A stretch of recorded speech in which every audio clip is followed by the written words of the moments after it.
Okay, good evening, everyone, and welcome to the Thursday, November 21st, 2024, 6 o'clock p.m. edition of the Auburn Zoning Board of Appeals. My name is Robert Tadro. I am the chair, and I'm calling this meeting to order. Before I begin, I have a little bit of administrative responsibility to proceed through, if you could bear with me for a minute. So I call this meeting to order at 6 p.m., November 21st, 2024. I'd like to welcome everyone to today's meeting of the Auburn ZBA. Please note the meeting is being recorded by Auburn Cable Television. Is there anyone here recording this evening? Anyone recording the meeting? Hearing none, seeing none? Okay, we can proceed with that. Just to make sure that the meeting runs smoothly and efficiently, only one person may speak at a time. Would like to speak through the lectern, if you could please, and speak to myself as the chair. And then we'll each, if we need to, we will limit each speaker's comments to 2 or 3 minutes. But it doesn't look like we'll have an unusual amount of public comment this evening, so I think we can let people speak as they need.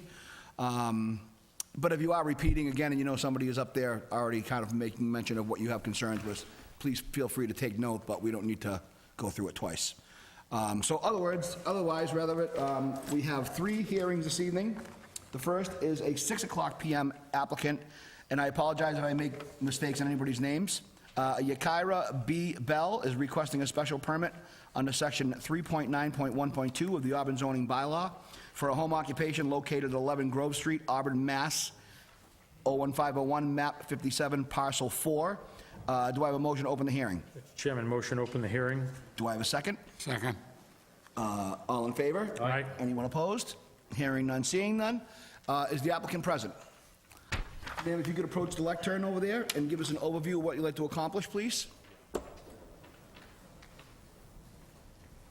Hi everyone, I'm Yakaira Bell. I am here because I'm requesting a residential kitchen permit so that I can sell cakes at local craft fairs.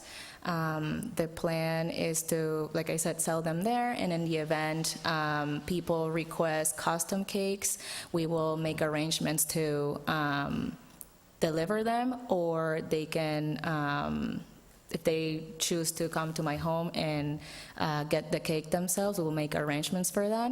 I don't anticipate having a lot of traffic, as this will be a hobby, and I am a full-time teacher at BVT, so this is just for fun.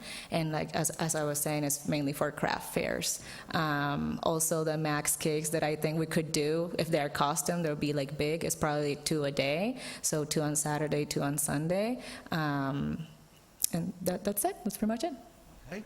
Do we have any abutters that would like to speak on this hearing? No. Hearing none, seeing none. I'll pass it over to the board. Mr. Maron, to you, sir. Thank you, Mr. Chairman. Thanks for being here. So if I understood your brief correctly, you're not anticipating customer traffic at the house, but it could happen in the future. Yeah, it could happen, but I don't anticipate being an issue. As I said, I would only do like 2 cakes on Saturday, 2 cakes on Sunday. They take a lot of time and effort, so the max would be that, and we could arrange it so that maybe one can come at like, I don't know, 10 a.m. and the other one could come at like 12 p.m. or something like that, so that there's not a lot of like traffic and I don't disturb the neighbors and such. Do you anticipate any construction that's necessary, or any changes within the house? No. And any signage that you plan to put outside the house to advertise your business? No. Thank you. Mr. Chairman, I'll reserve. Okay. Mr. Cussy? I have no questions. You moved on me over there. I know. How are you this evening, Ms. Bernard Roach? stole my spot. No, shockingly, I don't have any questions. Mr. Giacolo? Do we have a sample of your cakes? Not today, unfortunately. Not today. No questions. Thank you. Ms. Bush? I have no questions. Brian, over to you. I'm all set. Okay, I think I am too. So we don't have any other, but I just want to make sure one more time. Any other questions or comments, concerns before I close the public portion? No? Do I have a motion to close the public portion of the Mr. hearing? Chairman, a motion to close the public portion. Do I have a second? Second. All in favor? Aye. Aye. Any opposed? Nope, hearing none, seeing none. Questions, comments, concerns? No, I think just comment like we normally do, thanks to the applicant for coming forward and asking for permission. A lot of people don't, and we always want to recognize the applicant for coming forward and doing the right thing to make it legit and safe. Of course, that's why we have these, so just that, we usually always commend the applicant on coming forward. And I'm glad you do that. I reserve that for you usually because you're pretty good at remembering to do it. Anyone else? Mr. Chacolo, anything? All set. Okay, so do I have a motion on the 6:00 PM applicant? Yakira B. Bell is requesting a special permit under section 3.9.1.2 of the Auburn zoning bylaw for a home occupation located at 11 Grove Street, Auburn, Mass. 01501, map 57, parcel 4. Mr. Chairman, I'll make a motion to approve with standard conditions as stated. Do I have a second? Second. So we have a motion to approve by Mr. Maron and a second by Mr. Chacolo. All in favor? Aye. Any opposed? Hearing none, seeing none, you're all set. All right, thank you. I'm sure you can contact the Department of Inspectional Services sometime the next day or two, and they'll get you through to the rest of the paperwork and what the next steps are. All right, thank you so much. Okay, Thank good you. luck. Good evening. Good luck. Do I have a motion to close the 6 PM hearing? Mr. Chairman, motion to close. Do I have a second? Second. All in favor? Aye. Aye. Any opposed? None. All right, we are actually fairly close to being on schedule here. So the 6:05 PM applicant, Mast Futures LLC, Timothy Johnson, is requesting an Aquifer Zone 2 special permit under section 4.3.5.1 of the Auburn zoning bylaw to render impervious more than 15% of a lot located at 25 Vinyl Street, Auburn, Mass. 01501, map 10, parcel 78. Do I have a motion to open the hearing? Mr. Chairman, motion to open the hearing. Do I have a second? Second. All in favor? Aye. Any opposed? None. Is the applicant present? Good evening, sir. Yes, Mr. Chairman. Attorney Todd Broder here on behalf of the applicant. You'll recall this project, we were back in front of you, I believe, at the October meeting where you approved 42 units of duplex housing in 21 buildings at 25 Vinyl Street. Since we last spoke, we have gone through most of the planning board process. We are near the end with them. Upon fielding some comments from the planning board, we incorporated at their request a 5-foot sidewalk running throughout the project and connecting with the sidewalk that was originally proposed along the driveway entryway. In doing so, we asked the engineer to recalculate the impervious cover percentages because we were close in the beginning. And so upon doing that, we realized we're slightly over the 15%, which is allowed in the Aquifer 2. So we're here tonight seeking a special permit to render the site. Right now, it's 17.4% impervious, so 2.4% over. You know, I don't know that there will be any other site changes in terms of adding impervious. I doubt that. But I'm making a suggestion in my slide here that if you were looking to use a percentage, that perhaps a couple percentage points over that, just for a little bit of flexibility as we work our way through the planning board final process, might make some sense, so we don't have to come back if we're up a little bit on that. I suggested up to 20%, but it's just a suggestion. Right now, the actual number is 17.4%. Do I have any abutters that would like to comment on this hearing? Yes, sir? If you'd like to approach the lectern, please. Mike Darche, 26 Oakwood Ave. I guess I have concerns about filling in the wetlands and elevating water levels downstream. So if they could replicate that extra somewhere else on the site of it, I'd feel better about it. Because I know the water's going to get high. The water was very high last spring when we had all that rain, and with less area for that water to collect over there, it's just going to fill up somewhere else. And it'll affect the Four Commonwealth first because their yard is very low to begin with.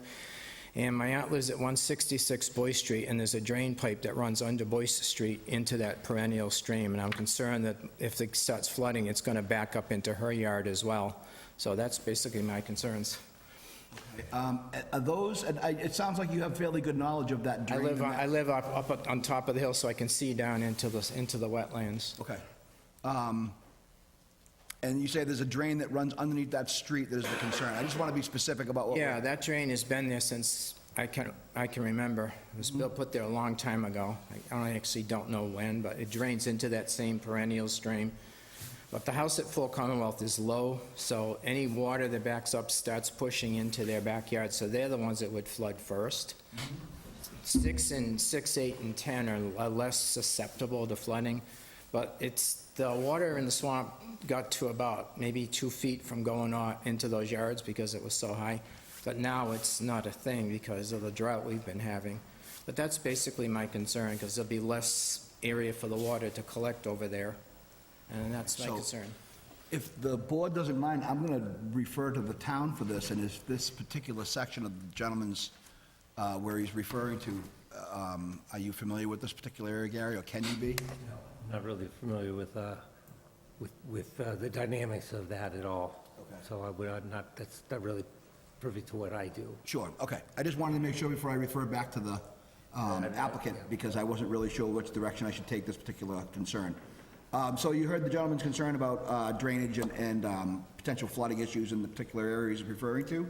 Yes, so I guess I would comment in 2 ways. One, we are going through the Conservation Commission process, so they are aware of areas that are impacted. It's primarily buffer zone, work up in the site closer to where I think the gentleman lives. There is work along the driveway area where it does get closer to the wetlands, and that's all obviously going through Conservation Commission approval process, which, we're well through that process at this point. And then additionally, through the planning board process, Graves Engineering has done a comprehensive review of the site plan, all the drainage information, all the stormwater management, and all of those items that are part of the project. And we are well through that Graves review as well. We have a couple of items to finish up as we go back to planning board at I think it's their next meeting. So we're addressing each of those concerns that have come up, anything that's come up in terms of stormwater drainage.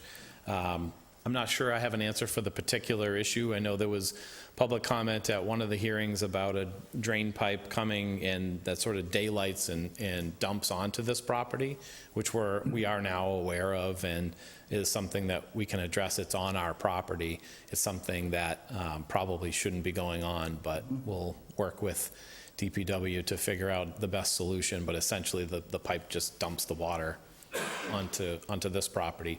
But we have controls in place per the site plan to deal with the water flow anyway, so we should be able to handle that. And I think what we can do also is, with the concerns for the public comment, and this is just for the board, we can sort of put an asterisk in this particular moment right here in the, the meeting, and make sure that the other boards are aware of this conversation, so they can be informed of it also. I don't think it's that difficult. We can make sure that they've heard this concern. I don't think that's influencing any other board in any It's way. a fair point, Mr. Chairman. Okay. So thank you very much. So really, I think what this comes down to is, if I can sort of recap this whole thing, get us back in focus here. The planning board requested wider sidewalks, roughly, so they'll go in with the additional sidewalks that potentially could be from the town side later at another date. So this is where the increase in impervious surface is requested to compensate for what the planning board has requested, correct? Right, so the sidewalks stopped at a point. We didn't work them through the whole project. They were really only along the drive area. Planning board suggested, and I think it was a good suggestion, I'm not suggesting otherwise, but that we put them throughout the project so that people within the project can walk around the loop and stay on the sidewalks at all times. So the additional 5 feet spread around, it didn't take a lot to go over the 15%. We were close anyway, but the 17.4% is where we ended up once we added that additional impervious. And that's really, as the board knows, that's the only reason we're back, is to exceed the 15% threshold. So really, the only site changes that we have are, because of that, it expanded the whole footprint of the project a little bit. So it doesn't add a lot, and the 2.4% I think is pretty minimal. Thank you so much. So again, I just want to make sure one more time, no more butters. Sir, you've heard the conversation, and does that satisfy you with the concerns that you had? Okay, so just for the record, the gentleman said yes, he didn't want to come back up to the lectern for that. So over to the board. Vice Chair Maron, to you, sir. Thank you, Mr. Chairman.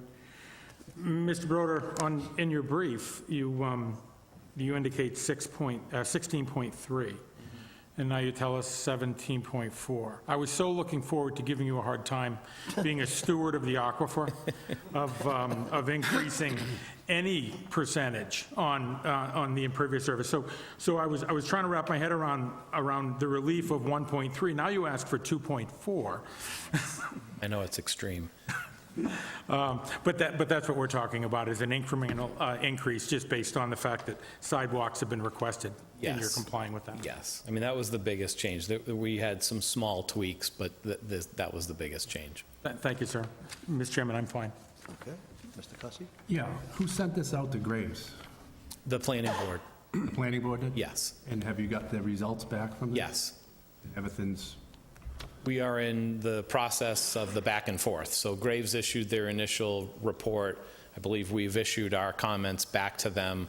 Now we wait for Graves to give the sort of all clear, if you will, or are there any other open issues? That goes back to planning board, and you'll be glad to know the planning board won't close out of that hearing process until that Graves review is satisfied. So we're still in that piece of it.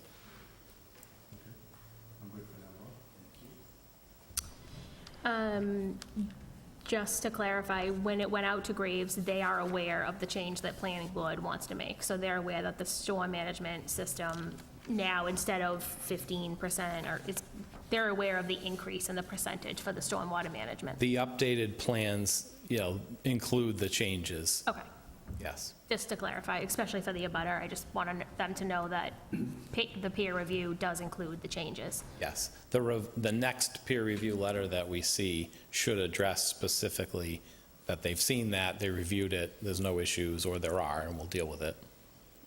And that letter has to go to planning board before they vote? Yes. Yes. Okay, I'm good. Mr. Chacolo? I'd like to reserve comment for the moment. Okay, thank you. Ms. Bush? I have nothing else to add. I'm good.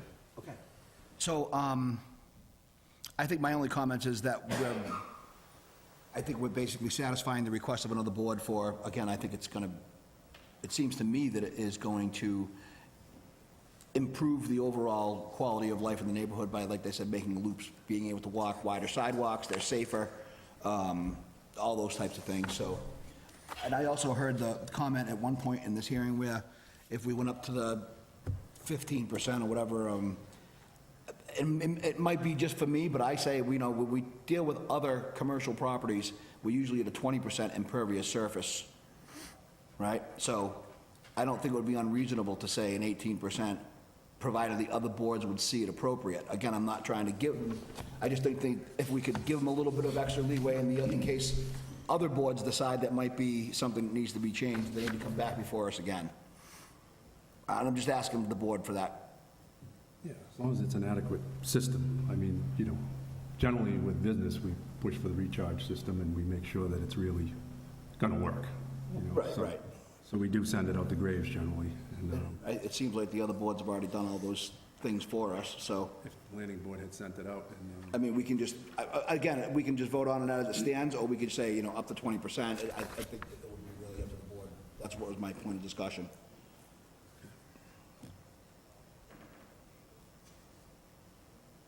Any comments on that? No? I'm not opposed to it, Mr. Chairman, because I think if in fact there were further modifications that made incremental changes, then we could afford the applicant, the unneed to come back to the board and ask for this if this is their only topic. So I think it has merit to set Even if it was to set a plus threshold. 1%, I mean, you could set a parameter on it if that was something that would be interesting. Yeah, I don't know how we would qualify it for what condition we would Right. prove it up to. I think the intent would be to just set a particular threshold and give them that flexibility, if we were open to do that, give them the flexibility to work within that, in case another board imposes another change.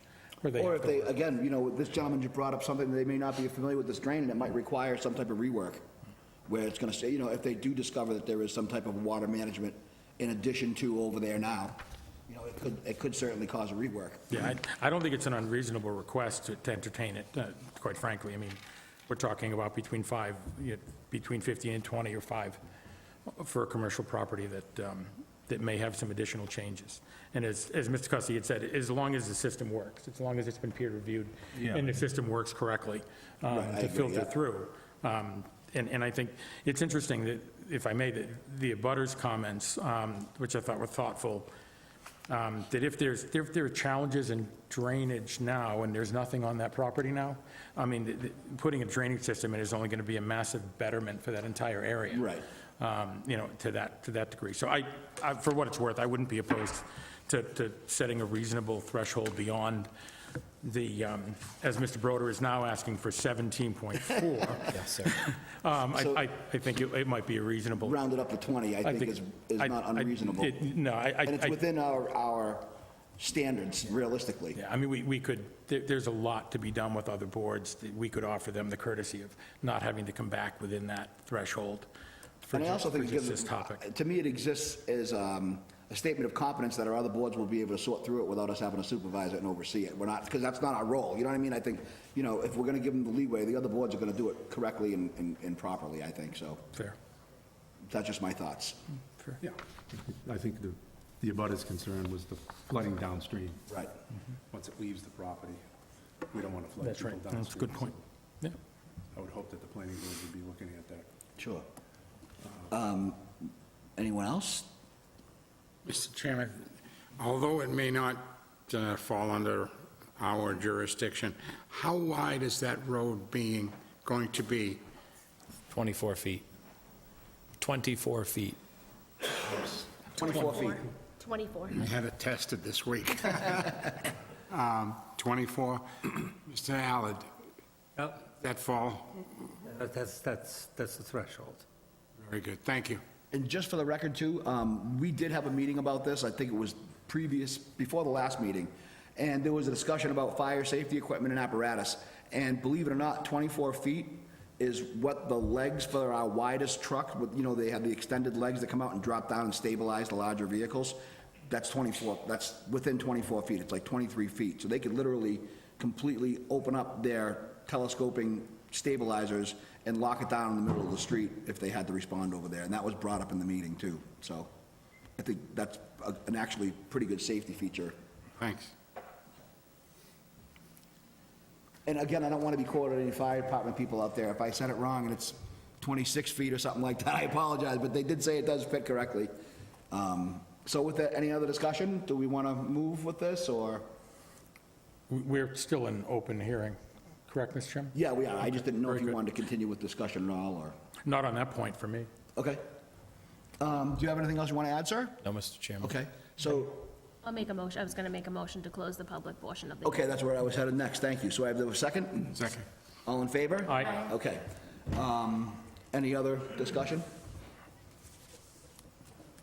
No, I mean, I think everyone's sort of in agreement. An extra 5% to avoid having to come back if they're 2%, I mean, that seems a little ridiculous. 20 is pretty standard, and they're going to have graves, they're going to have peer review, they're still at planning. The fact that they're back here tonight Conservation. for such a small percentage is, I mean, I don't want to say a waste of time, because they obviously have to do it, but it seems like we're holding the finger a little too, especially at a request of planning board. So I'm Right. certainly happy to make a motion to go to the 20. It sounds like everybody else is in agreement with that. Okay, so let me go ahead and read again then.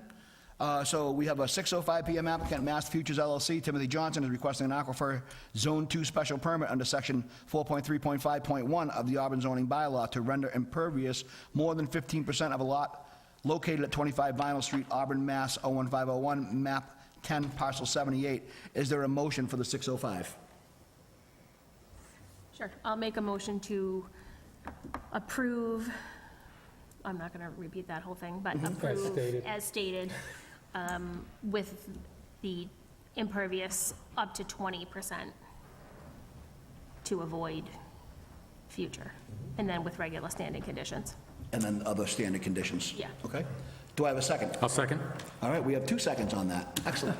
All in favor? Aye. Any opposed? No. Okay. Thank you very Mr. much for your time, sir. Good luck. So we have you up to 20% in the event you have to negotiate with any of the other boards, so I hope that serves you well. Thank you very much. Absolutely. Good evening. Good evening. So we'll give them a couple of seconds to clear out, and we'll get to number 3 here.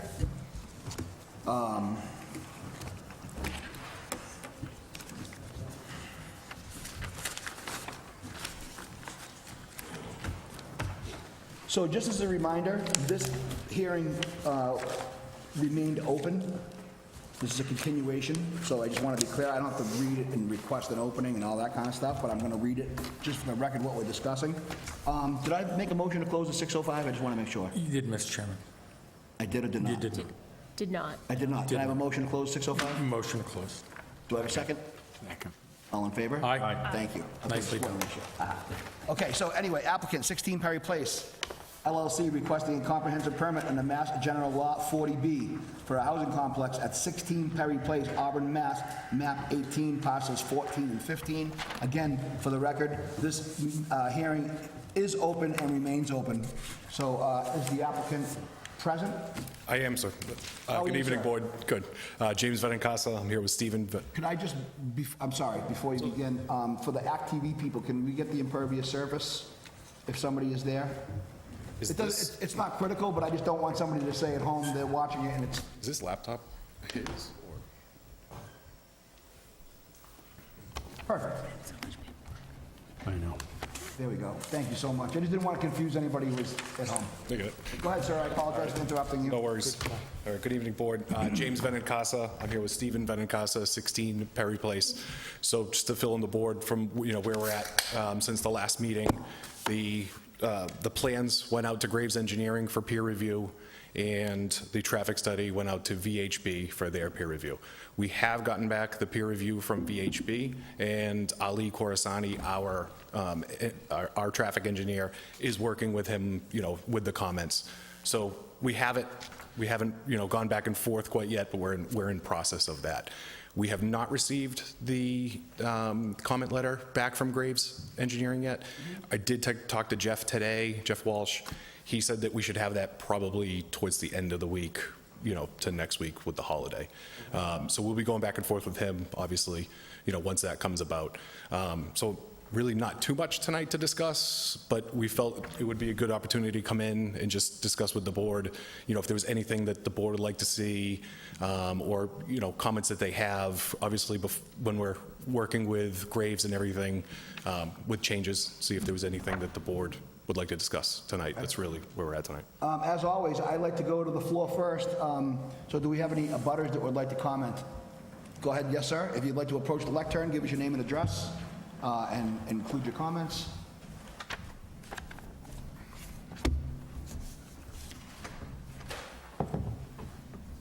Good evening, Board. Danny Largis, 39 Perry Place. A couple things were touched on last meeting, last month. Just to touch with Mr. Dackery, who lives at number 32 Perry Place. Mr. Dackery was thinking on building a home for his daughter on this piece of property. And after coming up to the town hall, this was in 2018, 2019, after coming up to the town hall and a little investigation, the town said, sorry, that property is non-buildable. They sent a letter. I do have a copy of that letter for each and every one of you. Mr. Dackery is in the audience as well. If I may approach and pass Oh, yeah, out please. copies of it? Thank you.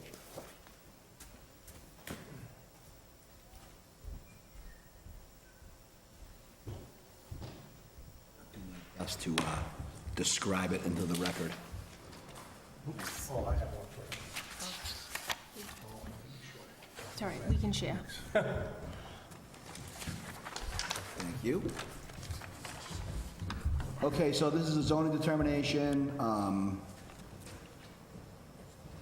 May 29th, 2019.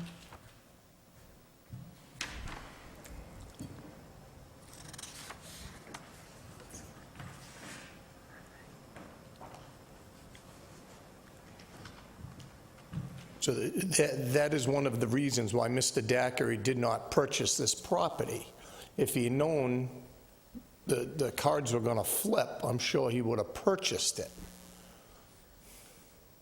So you understand our frustration at how we can go from, sorry, non-buildable to, hey, yeah, we're going to put in 158 units.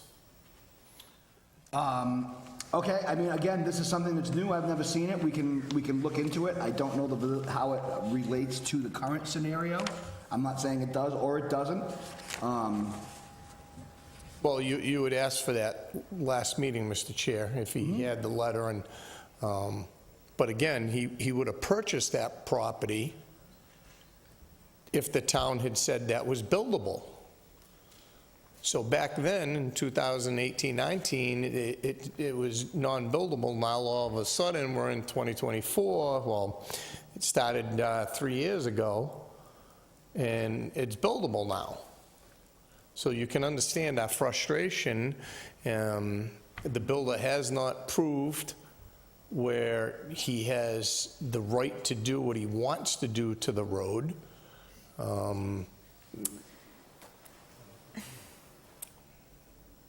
You had just spoke at the last developer. The road width down there is 16 to 18 feet wide.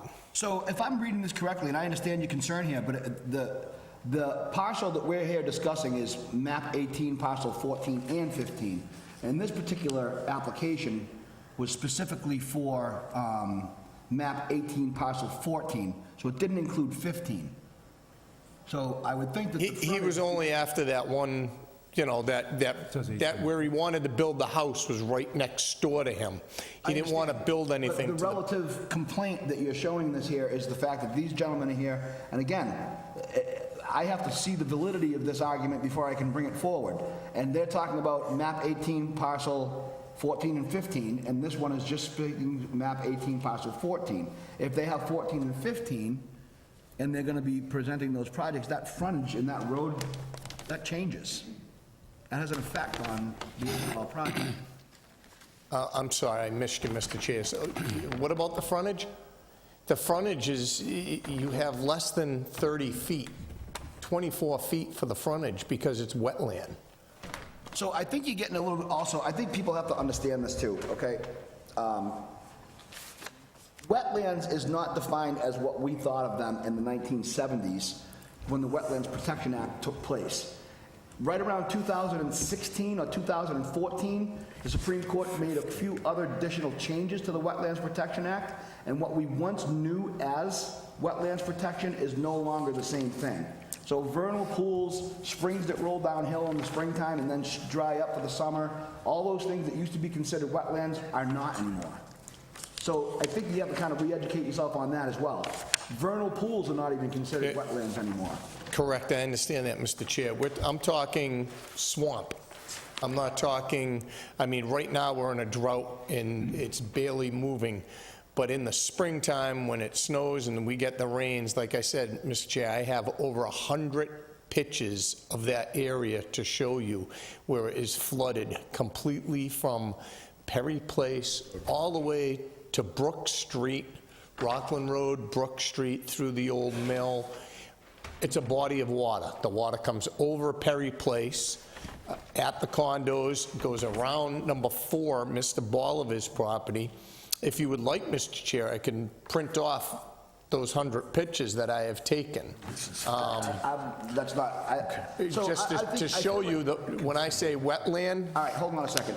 Before we go any further, first of all, I feel like I'm being pointed out here as the person that's responsible for making this decision and changing the outcome of this project for the town, and that's not the case. And I don't appreciate you pointing that finger at me, and that's what you're doing. I'm sorry, I talk with my hands, Mr. Chair. I don't mean physically pointing the finger at me. I mean, you're making it appear as though I have the right to either start or stop this project when I don't.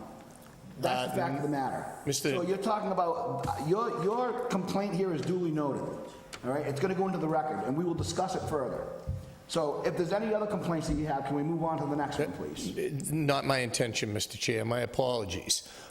Just so you get an idea of the magnitude of these buildings, this here is from the town, and there are only 3 buildings the size of what this gentleman wants to pose. One of them is the backside of Mary D. Stone, right here. The other one is the backside of JB, and the third one is one of the hotels, Johnson Street, 10 Johnson Street, and that is a 4-story. So you're talking about putting, this gentleman wants to put 4-story buildings in a residential neighborhood. And again, this is part of the negotiation process to find out what goes through and what is being taken place. And this is not unusual, by the way, of the projects that were done in Millbury, Upton, Grafton, and it's either Boylston or West Boylston, by the way. All the same, those are 5 other towns that are dealing with these same issues of affordable housing projects as everyone else is. So we're not the only ones that's addressing these issues as well. In fact, you can go and you can drive through any one of those other towns and look at, because I believe, if I'm not mistaken, this particular company that's coming in here has done, if not all of those projects, some of those projects, including one they just finished in Millbury. So if you wanted to go and take a drive-by and look at it, there's one somewhere in Millbury you can go Correct. look at. Oh, I have driven by them. I've been following this builder for the past 3 years. I've gone out to Berlin when the town of Berlin shut them down for a while. I've gone to every ZBA meeting in Millbury. I've been following this builder to see how the builder operates. I watched one of the board meetings when he threatened the board. The gentleman in Shrewsbury, when he assaulted the board, a resident, I believe, a butter. I've been watching this for a long time, Mr. Chair, long And time. again, as a board, we've been dealing with it for almost, I don't know, I think Mr. Cussy is our longest standing member at almost 20 years now, that we've all been community volunteers trying to address this issue as well. So, you know, this is what we do. We're all in this together. This isn't a we versus them or anything like that. It's, we have laws to follow regardless of whether we like them or not. That's what our society does. And if we can negotiate to the best outcome for everybody involved, that's truly our goal. Well, and again, the main concerns, Mr. Chair, is the road. It's a private street. We emphasized that last time. That and the magnitude. We're not opposed to anything being built. Those duplexes on Vinyl Street would be fantastic. They blend in, it makes the neighborhood nice and cozy. 4-story buildings that are 66 feet high are Good. And again, we can do ludicrous. this. And also, keep in mind, at the last town meeting, or what, maybe 2 or 3 town meetings ago, I could be wrong, but they approved a new ordinance in town to allow above 2-story buildings. And I think you're a member of the town meeting, correct? Yes, sir, you're So let's all correct. make sure that we're all holding a nice big slice of the pie here. But it was in certain areas.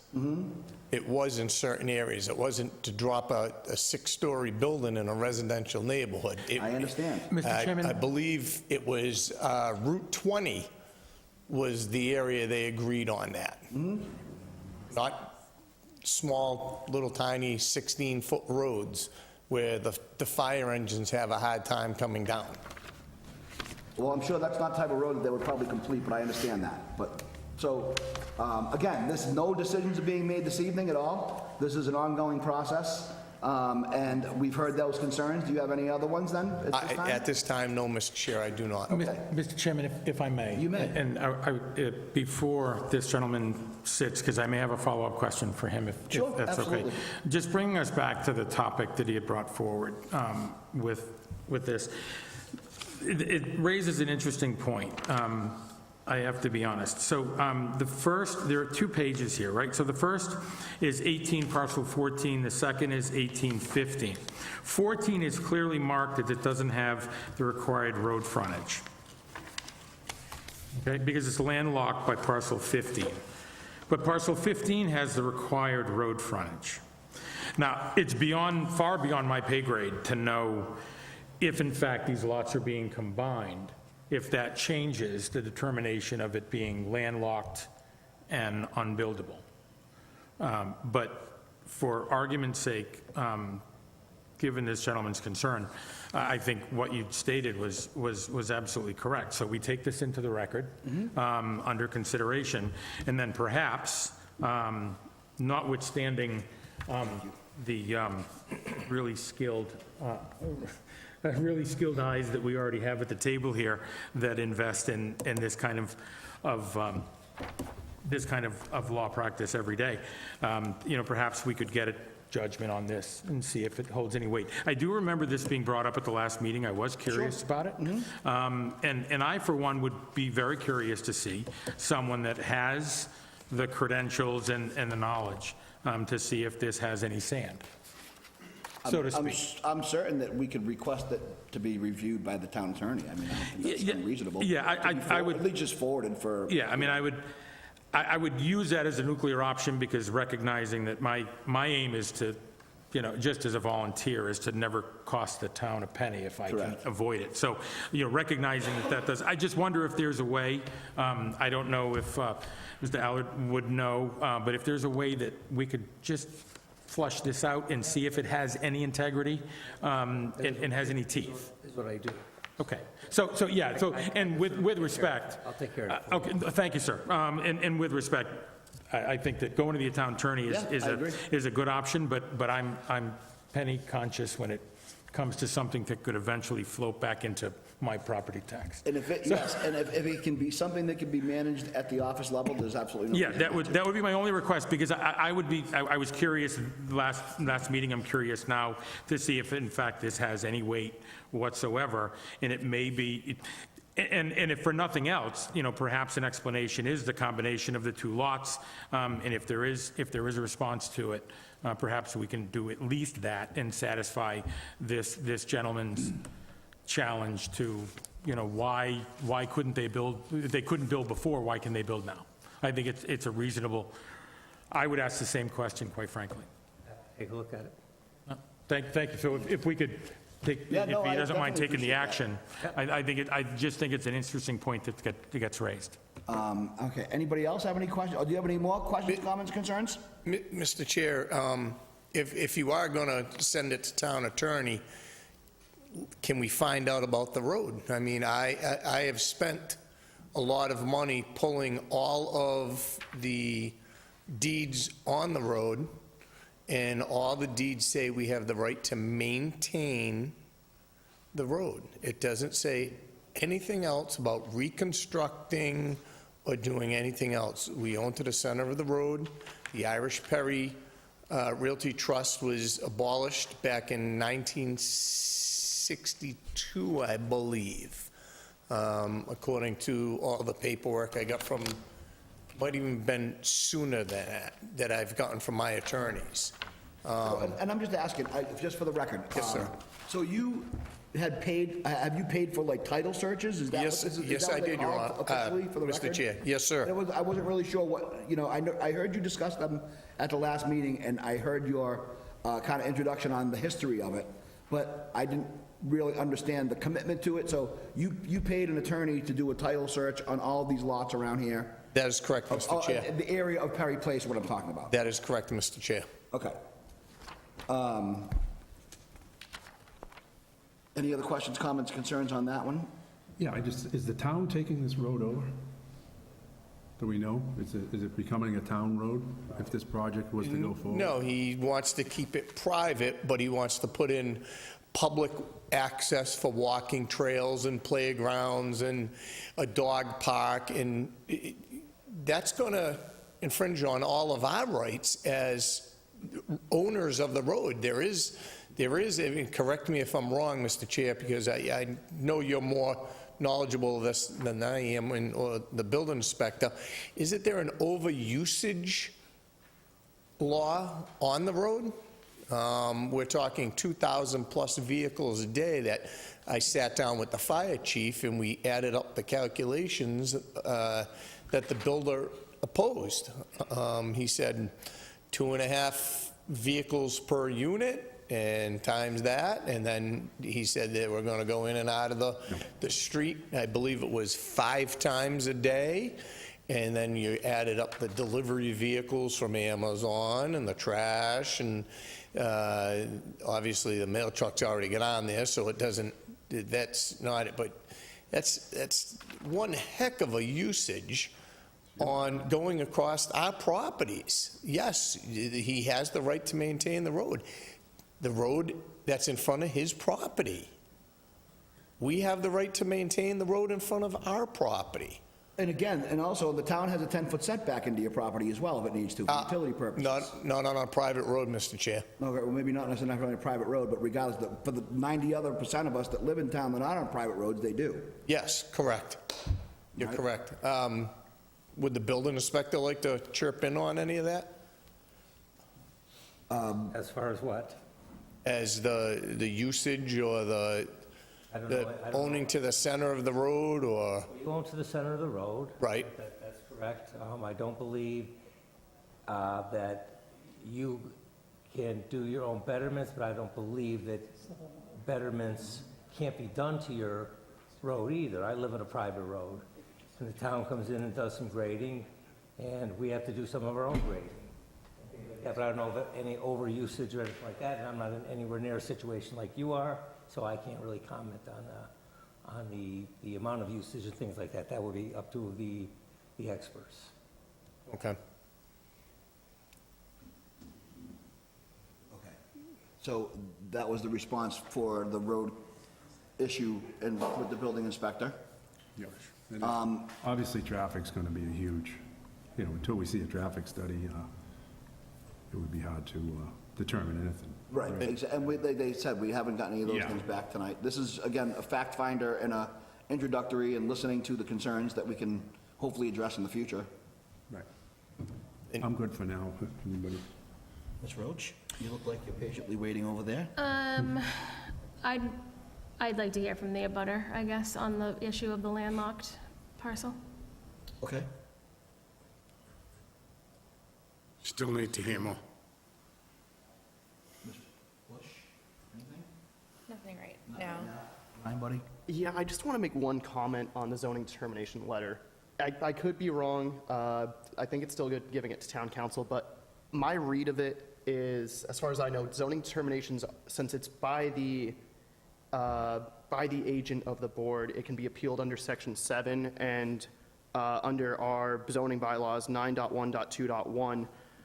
Any decision of the building inspector can be appealed to us. So I think that ultimately the town council would say they should have come to us and appealed the zoning determination. I could be entirely wrong, but just No, I putting it out appreciate there. that. They being the original The original- intenders of trying to build at that Yes. time. Yes, I believe so. Yeah. Intenders isn't really a word, is it? Worked for me, I knew what you meant. Excuse me. So, no, that's another interesting point. So, okay. Again, this, and I think if there's any concerns with who owns up to the center of the road, I think that's more of a civil matter. If it's not, right? I don't think that's necessarily I think that has to be resolved before we could even get into that. I believe on a private road, the way that the road is diced up, it comes from your property pins, 90 degrees to the center of the road is what you own. Okay? So if you're on a corner and it comes in, it hits the road from your pin, and it's 90 degrees straight to the center. Okay? That's how it's always calculated. I've had engineering done. Sure. On roads and things such as that to determine, I own both sides of the road, so my line goes up to one, then crosses back, and then back over. Because they don't line directly across from each other. So interestingly enough, if they do own the center of the road, and that is the standard, then, again, I'm just playing devil's advocate here. Isn't there some kind of a compensation that should take place for those abutters then? If they're losing a particular part of their land, if they own up to the center of the road based on a private roadway, again, I'm not an expert in that matter, and I'm just questioning, but it seems to me that Yeah. I think we need to hear from the applicant. It's way different than that. it's way different than that. Okay, that's good to know, because I know I'm totally off base, that's Well, fine. no, I mean, you own, as far as responsibilities, I believe, you are actually responsible for the grading on that for public safety, or the town can charge you.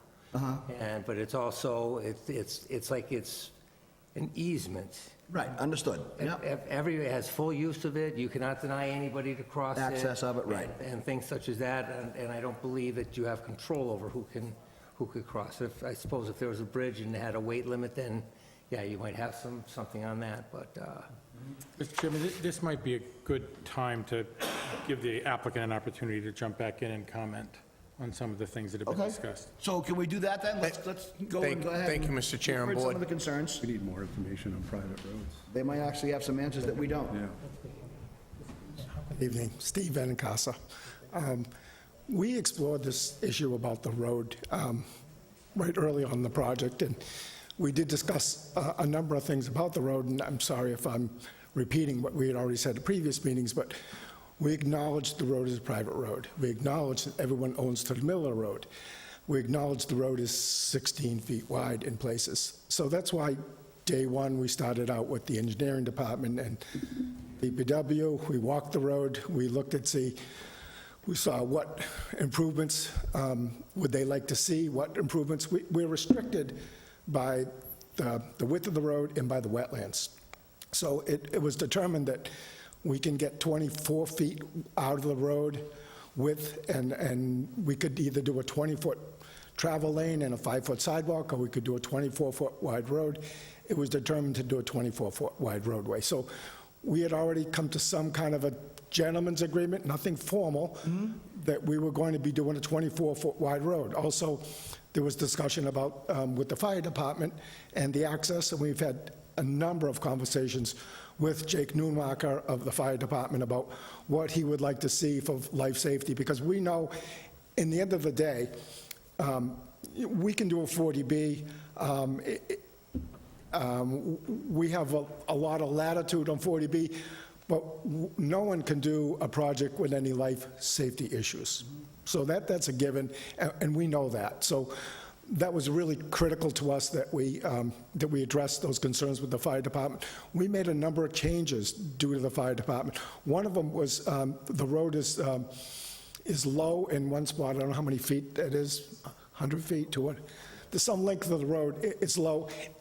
In that section, and so they said it floods by a foot, and that could create a safety issue with the fire department.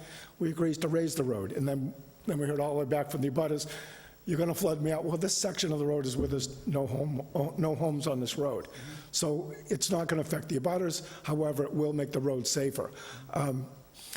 As far as the capacity of the road, it's 16 feet wide. I think if we came in here and said we weren't going to do any road improvements, then I think you'd be justified in saying this road can't handle that capacity.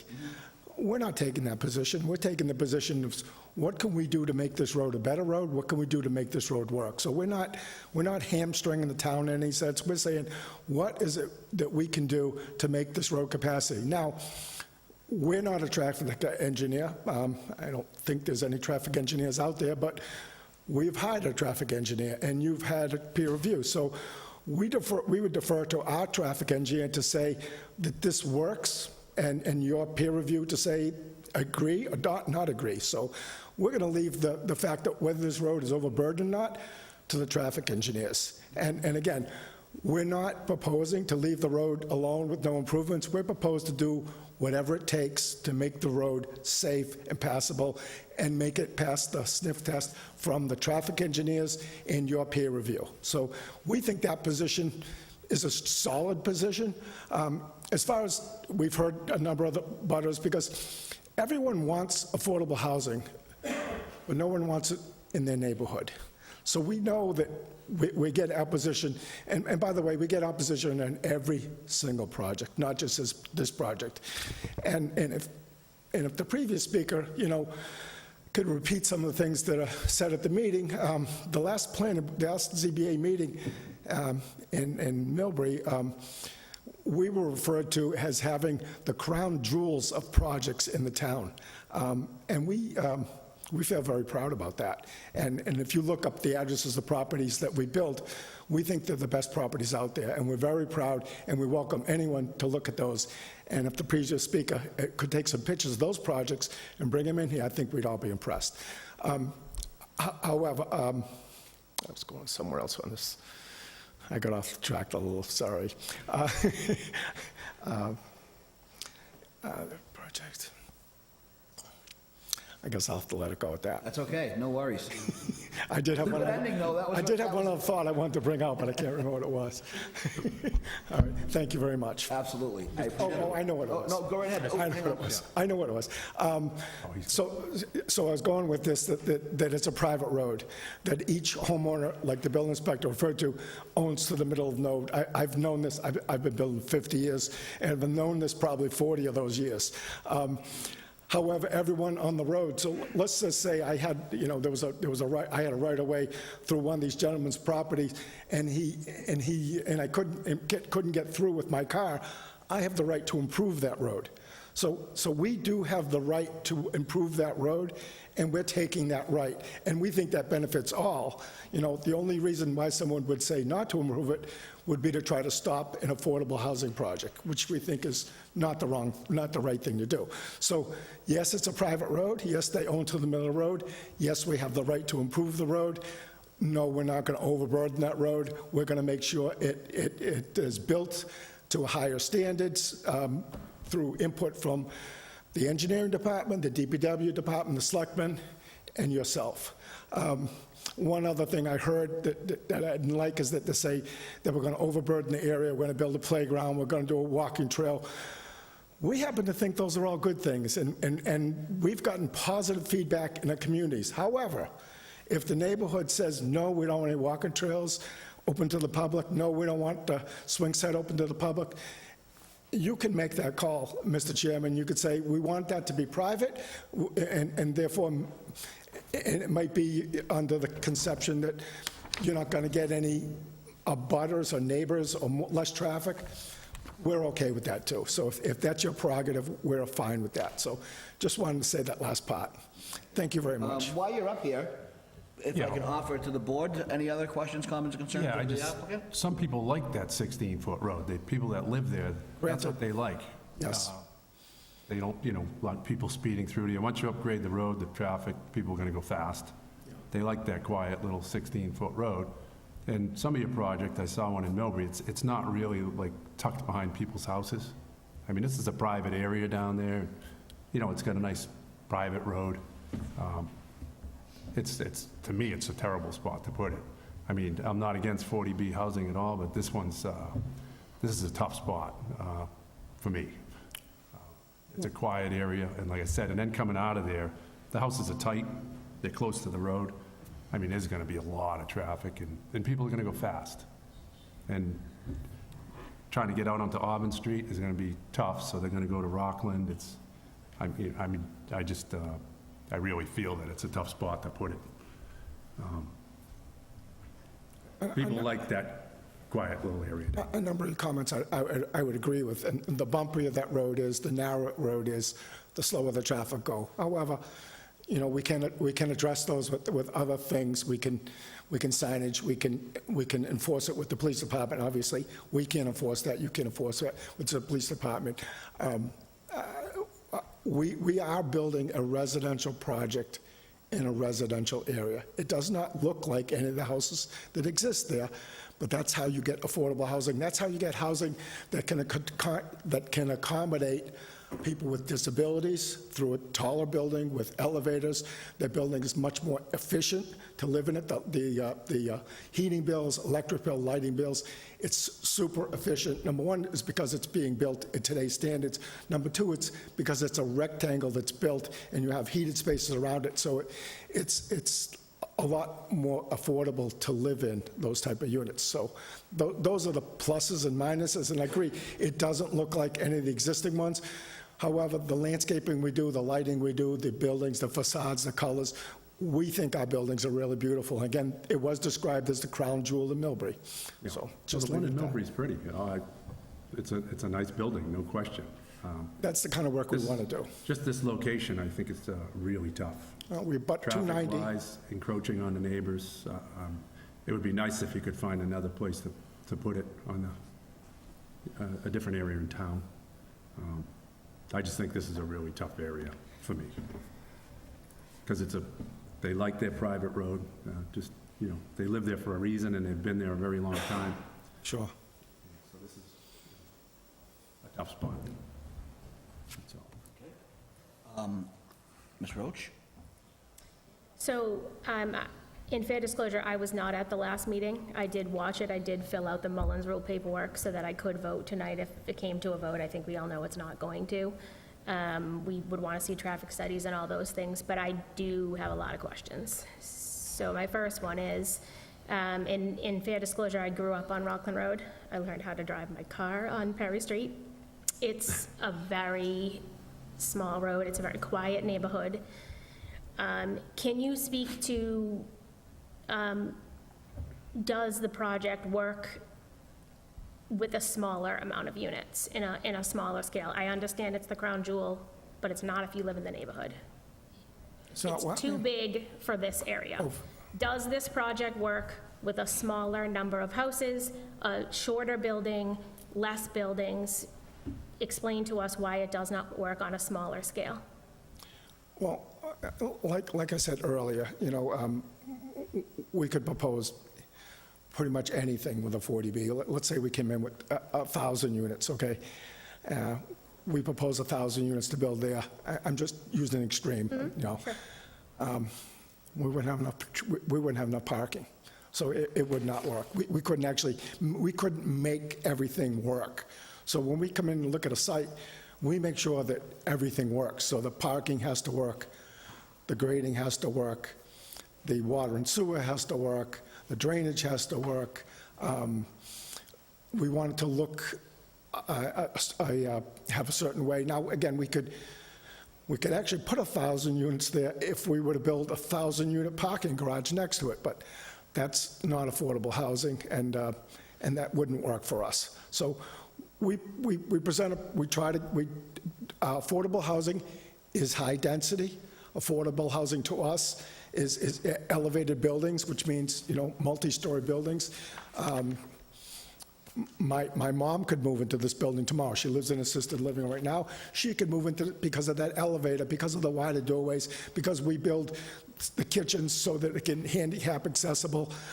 It works. If you moved into this building here and you had a skiing accident at Killington next week, you could still hop on or run your wheelchair through there, and you could live there. So it works for younger people in the town that want to stay in the town. They're very attractive units with the nice wood finishes and the tall ceilings and the nice-looking cabinets and so on and so on. So it's a nice way. Yet this same type of look, if you go in a single-family house, would not be affordable. So you get younger people able to move into town in a nicer unit, people that want to have a little nicer standard to live in, and you get senior population, and we get some disabled people, and we get some affordable. We got 25% affordable also. So in order to meet all those needs, that's how we come up with this 150 units. That's what works on the site. That's why we proposed this with that site. You could do the unit with five houses to 20 houses. It's not affordable housing then when we do something like that. This is the affordable housing framework. And again, if you go further into the city, they do 150 acres on half-acre land. But again, they do underground parking. They have better transit system. You know, we have limited transit. We're expecting just about everyone here to own an automobile, and that's why we need the ratio of the parking areas. We think it works really well, the fact that we abut 290 on one side, so we have no neighbors on one side. We're kind of secluded on the end of the street. You get off the exit and you come right around, and you're hardly on any roads at all. Yeah, you have to drive down Perry Ave, but you're not driving all through the whole town to get to this development here. You're quick on and off right there. So it really works well from our point of view. I hope that answered your question, ma'am. So 75 units, if you cut it in half, doesn't work for you Not really. financially? Is it just financially, or are we trying to build affordable housing? Okay. What's the price points for the rentals? For the what? What's the price point? Like, what are they gonna rent at? What's the affordable units gonna rent at? What's the market rate one's gonna rent at? Do you have that? Do you know? I can spill off the numbers, but I don't want you You to don't hold me know? to them because Okay. I don't keep those. I think it's around 1,500 for one bedroom and 17 for a two and 19 for a three on the affordables. And I think that same unit would get like 2,200 for conventional and 25 for a two-bedroom and like around 2,900 for a three. And again, I'm just peeling out numbers. I don't hold me to those numbers, please, but they're close. I just wanted a ballpark. Yeah. Okay.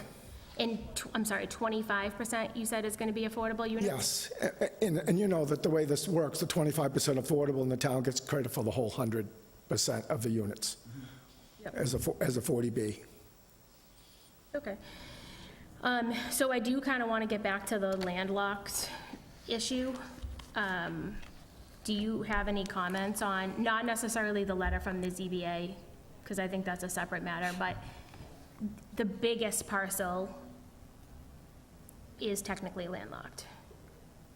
Agreed, no question. But if I have a parcel of land and it's, and I do this as a developer all the time, I might look and find a piece of land that has no frontage, and I can buy it for $100,000, say, and then I could buy a small little piece of land in the front that would have frontage, and I buy that for $100,000. I spent $200,000, and I could probably create 5 lots out of it, and each lot is worth $100,000, and that's, that's smart development. You're just putting parcels together. So I don't doubt that this other person got denied on trying to build a house on a lot with no frontage, and the building inspectors, that's a no-brainer. He's going to do that every time. He's going to say, no frontage, you have no access. How can you make that work? So by adding the second parcel, and I'm not sure how this all happened with this previous person. I don't know anything about the history, but we know we have a parcel, 2 parcels, and we own both of them. And if we own 2 more parcels, we do a different development. So it's not apples for apples, this whole thing with this lot and this frontage and this buildable. That's just not apples for apples. One of the parcels happens to be the same one. That's the only thing, but it's not the same. It's just not the same. I'll disagree, but, okay, for now, that's it for me. Mr. Chacolo?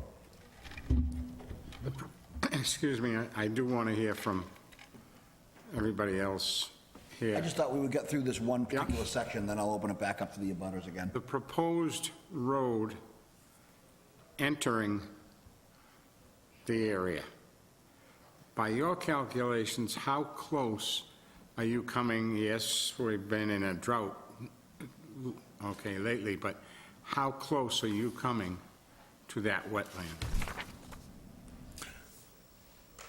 Well, right now, there's a culvert there somewhere, and pardon me, my nephew maybe will look it up. I'm sorry? 30? Why don't you come up and just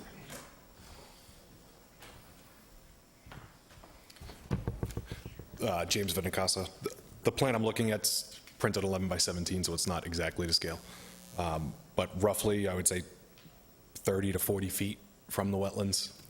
To that wetland area? To the wetland area, you're asking where the entrance to the community is opposed to the wetland As you area? come in on the road, you're looking to enter the property Correct. with more to the right.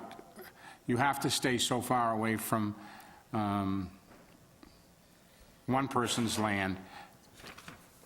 But if you say you're going to be 40 feet, Again, I don't want to quote, but probably 30 to 40 feet, yeah. So are you saying right where Perry Ave ends and our driveway starts? Is that what you're talking about, Yeah. sir?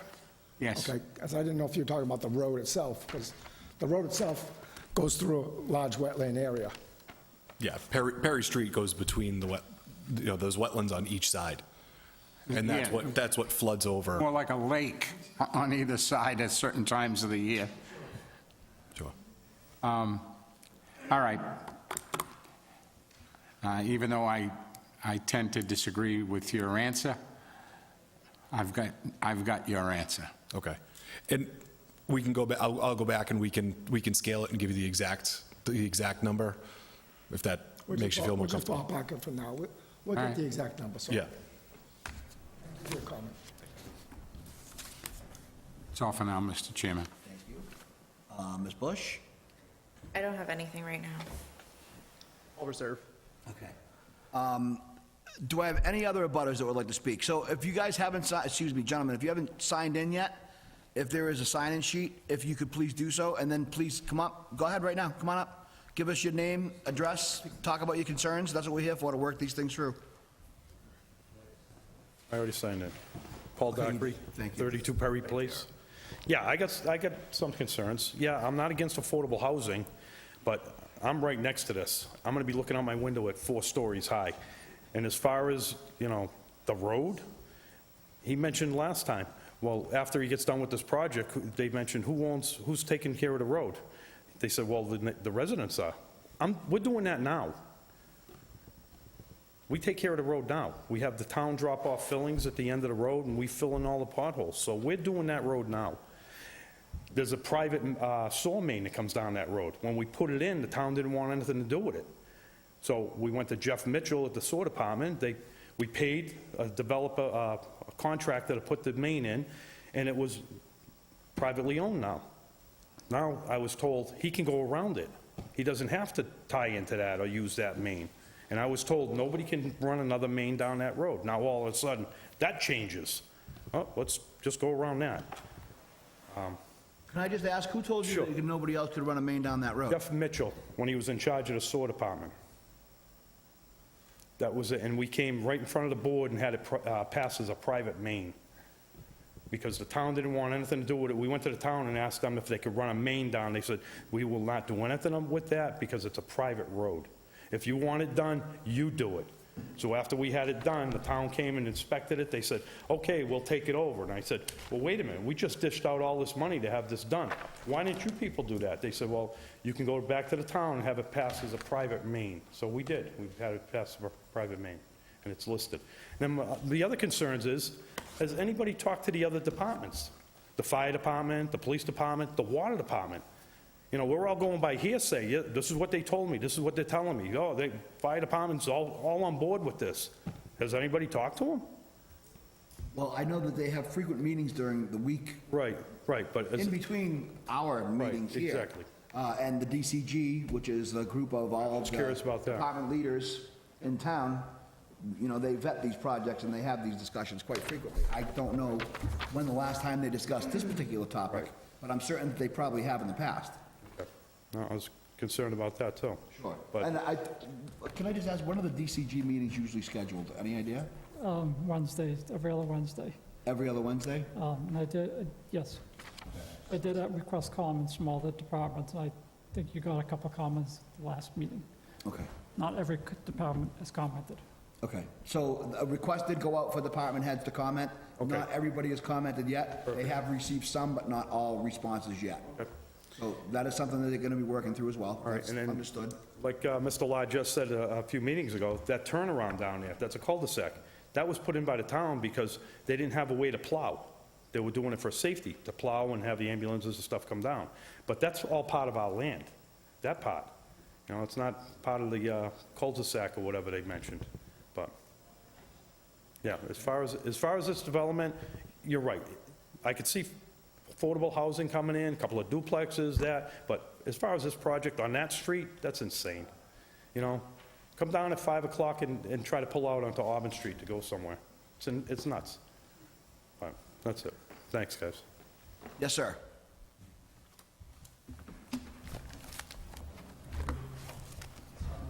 Days. My name is Rich McPherson. I'm from 18 Highland Street. And first of all, I'm very impressed at how well-versed you guys are in all of this, and I appreciate you. So thank you. I don't know if this is the right place to ask this question, but let's say after we do the roads, we improve the road, and we find that the houses on that street now have more flooding. What request do the owners have to go back? How is that process moved forward? I mean, we're going off of your engineering, and I assume they're good, but in the event that there's water damage caused by this down the road? What recourse does the town have, or what recourse does the individual have that live in those houses? Now, I don't live down there, but I'm worried for my neighbors. My second thought is, we're talking about how many units? What's that going to do to our school system? We are a community of a high number of retirees who have limited income, very, very limited income. Our taxes have already gone up substantially from the school system that's there now. And my understanding is that school system is already overloaded with students. Now we're going to be bringing in, you're saying young families into this environment.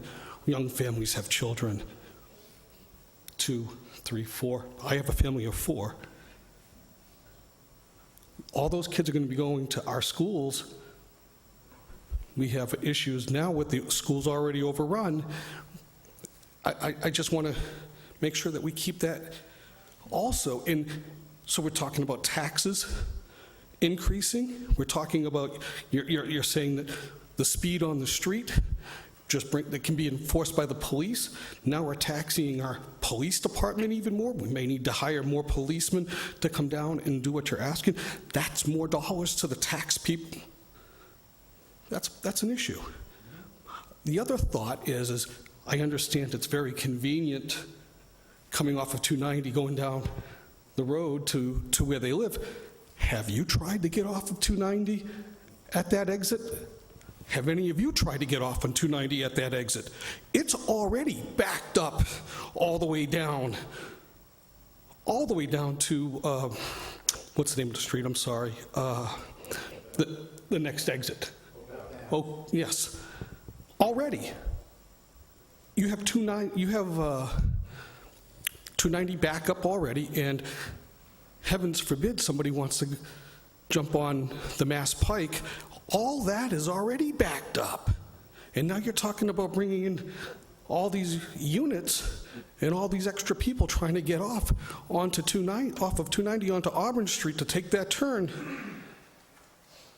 That's just, so these are other issues that I don't think we've actually considered. I just want to make sure that we're looking at the whole picture, not just one little development, because it's not just one little development. We're talking about everybody in Auburn having to pay more money in taxes, having more people in school. It's going to tax our school system in terms of the number of people. We might have to hire more teachers. I think it's going to be a big deal. Thank you. I appreciate you all. I do appreciate you all.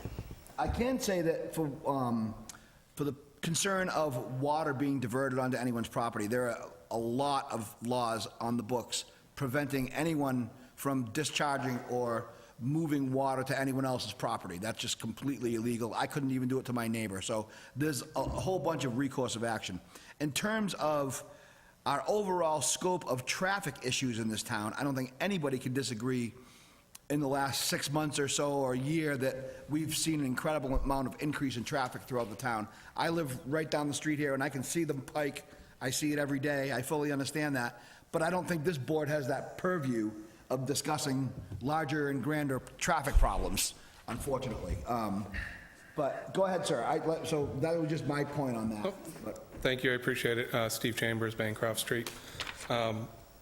There is a limited scope, and safety is something within that scope. The safety issues will continue to migrate out away from the project. That's something that, obviously could potentially be negotiated for this. I do like the line of questioning, and thank you for being such a fan of affordable housing. Would you consider increasing, instead of 25%, increasing the number of units that actually get it, or reducing the AMI number down to 60% instead of 80% to actually make it affordable for the residents that this is supposed to help? That would be something I'd like to see if this were to continue to go forward. But if he's truly a fan of affordable housing, let's try to make it affordable. Thank you. I appreciate those comments, sir. Thank you very much. Anybody for the board, do we have any responses for the last couple of commenters? But I just want to make sure I didn't. No, safety's a huge issue. Everyone keeps bringing up the same issue. It's a tight area, and it's a huge safety issue to me, and I think for the town, all the residents in the area, because it is going to, not everybody's going to go right out Perry Street. It's going to go through all those neighborhoods. And it's tight. I mean, the houses are, 10 feet off the road? So that's a major issue that needs to be addressed. We have to see a traffic study, for sure. Right. Yeah. So we obviously know that traffic is one of our major concerns here, and traffic management obviously is one of the concerns of all of our projects in town here, clearly. Anybody other abutters that also want to come? I'm sorry, I didn't see. No, I'm sorry, yeah. Could you just go ahead and introduce yourself, sir? Yeah, my name's Thomas Downer. I live at 29 Perry Place, and I'm one of the houses that gets flooded, even without, before this project. My house gets flooded already. I mentioned that in the previous meeting, or the last meeting, that I got about an inch of water in my basement, just from regular rainfall, and so I am worried about having the road raised, and how is that going to affect my house and all that. And like I said, I'm in the area of in a flood area, so I have to have flood insurance.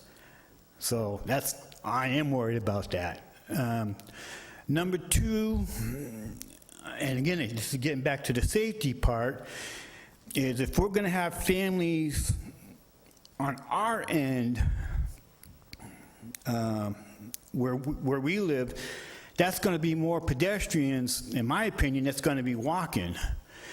And if you're going to increase the road, and I think it was just brought up on the board, you increase the width of the road, faster traffic. And they're saying they don't want to put a sidewalk on the road. So where does that leave the pedestrians as far as safety? If we're walking the road. No, that's another one of my concerns is pedestrian walking. Thank you. Good. Any other abutters that would like to speak? Yeah, this Yes, sir. gentleman's been waiting, Mr. Chairman.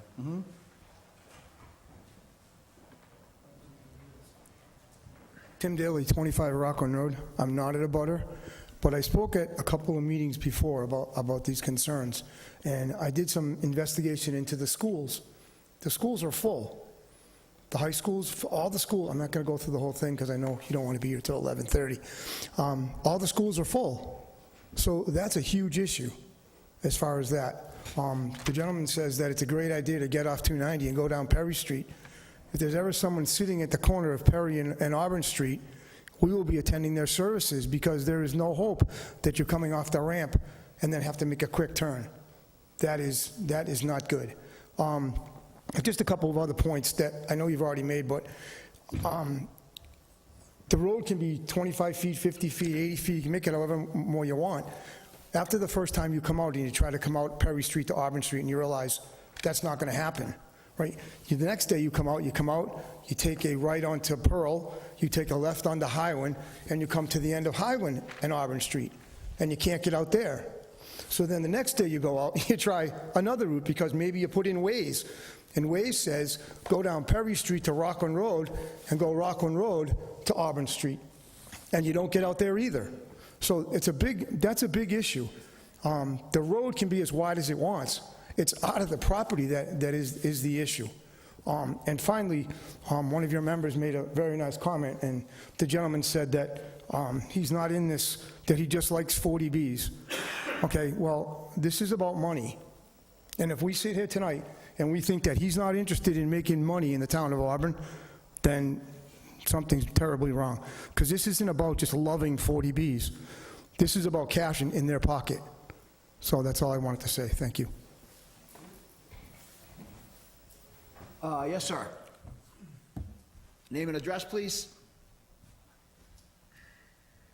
Thanks, Mr. Chair. Danny Lodges, 39 Perry Place. A couple of weeks ago, the police department has deemed the intersection of Perry Street and Auburn Street, and I brought up to you just a refresher, the fourth most dangerous intersection in town. I'm gonna bounce around here, so please forgive me. The gentleman there, he said it's about money, and the other gentleman spoke about the schools. This gentleman's gonna be paying $400,000 in taxes on this property, okay? He's gonna be raking in, at his figures that he just gave, $5.8 million a year.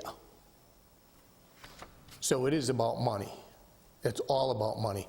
Representative Frost, Senator Mike Moore, police chief, the fire chief, and it's all in the letter to the state, has all said it's not the place for this complex. I believe one of the board members had said, it's not the place, it is too large. Senator Moore and Representative Frost walked it. They walked the road, along with other town officials. The gentleman to your right, Mr. Chair, was there that day to walk it.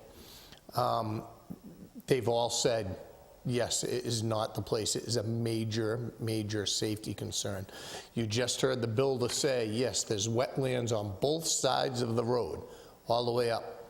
How are we going to go from a 16-foot road to a 24-foot road if we don't fill in the wetlands? The condominiums are not going to give them the property to fill in on the west side of it. Mr. Downer's not going to give them the property to fill in on his area. And Mr. Bolivar at number 4 is not giving them the property to fill in, to widen the road. And I spoke to the representative from National Grid I had a meeting with down there. I'd have to go back, it was about a year or so ago. You cannot get any closer to those high-tension towers. So how are we going to widen this road to 24 feet? If nobody's giving them anything, they don't want anything. National Grid owns that property. The town has a right-of-way next to National Grid, and I'm sure the town's not going to say, hey, take some of our property. I just want to make sure you can line your pockets.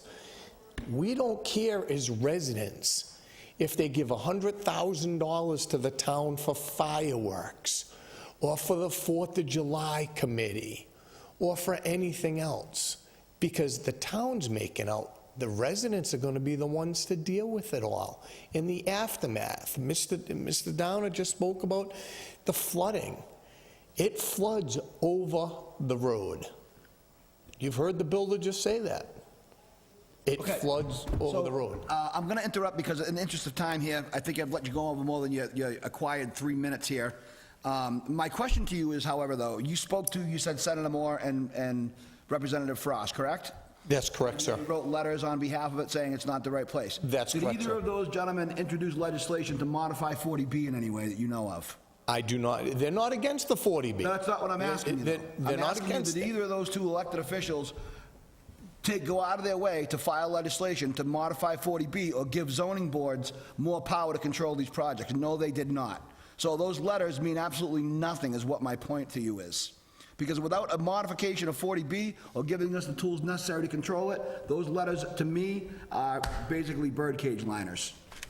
Because if they're not going to give you the power to do anything with it, they just appeased you as a constituent. Okay, what about frankly. what about the police chief and the fire chief, sir? What are those letters going to do? Did they call the state and ask for the 40B to be modified? They're in the packet that went to the state. To have the law of 40B modified? I'm sorry, I don't understand. That's my whole point. Nobody is asking for this. So until we get somebody that wants to rewrite 40B for us and give zoning boards the authority to stop or completely control these projects, we don't have that authority. None of that is here. So lip service on the elected officials' part doesn't serve me any good when I'm sitting here and neither of those two people are in this audience answering the questions. So I'm all set with the elected officials as far as I'm concerned. But anyway, I digress. Is there anybody else that have any questions or concerns right now? To the board? Mr. Chairman, have we given every opportunity for anyone that wanted to speak this evening? Do we have any other people that want to speak, just in general, consensus? Go right ahead, sir. I need you to go to the lectern though, please, sir. A number of people got up and spoke and said a number of things that we don't agree with, and we're happy to address any of those concerns that the board would like us to address. Anything else? I'm just going to make one comment, because I think the schools is something that obviously is a concern. It's a concern for us. But the 40B statute is pretty clear that overburdening of schools is not enough to deny a project. I think when the legislature created this, and if you really want to get into 40B, you should go all the way back to how it originally started and why we need 40B. It's pretty interesting, actually. But I have kids in this school too, but we technically cannot use that as a reason to deny, because in theory, every town in the whole Commonwealth would say, oh, we don't have the schools, denied. So I want you guys to understand that I think as people who have children who either have gone or go to the schools, like Ms. Bush and I, unfortunately, burden on the school system is not something that we can deny on. Believe me, we wish it was. We all know what our tax bill looks like. We know we had just built new schools recently, but it's pretty clear that for us, that's not a reason for us to deny, so I don't want anyone to think that we're ignoring that. Certainly, that's a concern, but we don't have any power to deny based on that. Really, safety is the main thing that we can address. Certainly, the flooding, again, I said it before, I grew up on Rockland Road, it was flooded 80% of the time. If it rains, the people by Mr. Daly's house, actually, like up a little, it's wet all the time. And that directly flows out to the back of where this property is by Mr. Largis's house. If you've driven by there anytime during the rain, which I have multiple times since this project came about, there is always water there, always. And I think traffic study, obviously we don't have the peer review back, so, but all three of those streets, the Perry Ave, Highland Street, Rockland Road, my first car accident, taking a left out of Rockland Road, smash. It's very hard there to turn. You can't see all the way to Dooley's, and cars come whipping around that corner. You can't see past Packagug Acres, because that's also a corner. As someone who lived on that street for her entire life, it is very hard to get out of there. And Highland Street is worse, actually, probably, because they have even less of a line of sight. You have a little bit more in front of, it's not Dairy Mart, One Stop, or whatever that little convenience. So I think that's sort of the concerns that we have to kind of focus on. I didn't want the audience to think we don't think about the schools. We do, but unfortunately, we really don't have the right to deny because of that. Mr. Chairman, Ms. Roche is right on all points with regard to the school, and I think we all share that concern, that collective concern of what kind of impact this volume of housing would have. But I think as we lean further into the safety topic, I think for a further discussion, I'm interested to learn more about how this applicant is going to work with the road, with the setbacks, and some of the things that have been described. Because I need to learn more, leaning into the safety consideration of this, of how you make that happen. A couple of the abutters, and I think one part's education and one part's judgment. The education of how they intend to make that work between comments that have been assumed by Verizon and comments that have been assumed by just the sheer fact that there's a certain portion of private ownership in front of each. If they need some of that land to essentially make this happen. I think in a forward discussion, learning more about what the design of that road is intended to be, and how they intend to mitigate some of those concerns.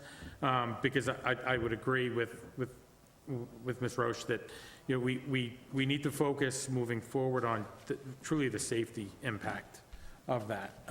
And I would, for what it's worth, just agree with Mr. Cussy earlier that it's a challenge to, I've been at the site, it's a challenge to wrap your head around that unique, cozy neighborhood where people love to live and have lived there for a long time.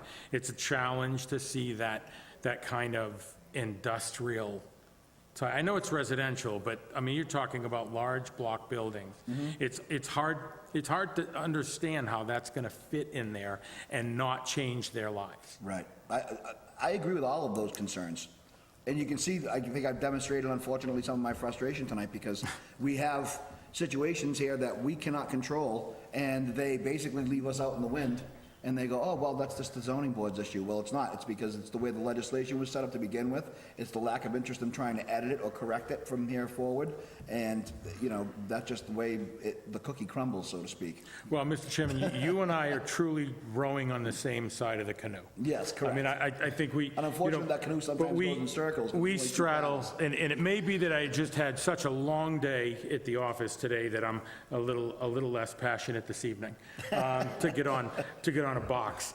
But in all honesty, I mean, I think this project is going to impact their lives. Dramatically. And how they live in that neighborhood.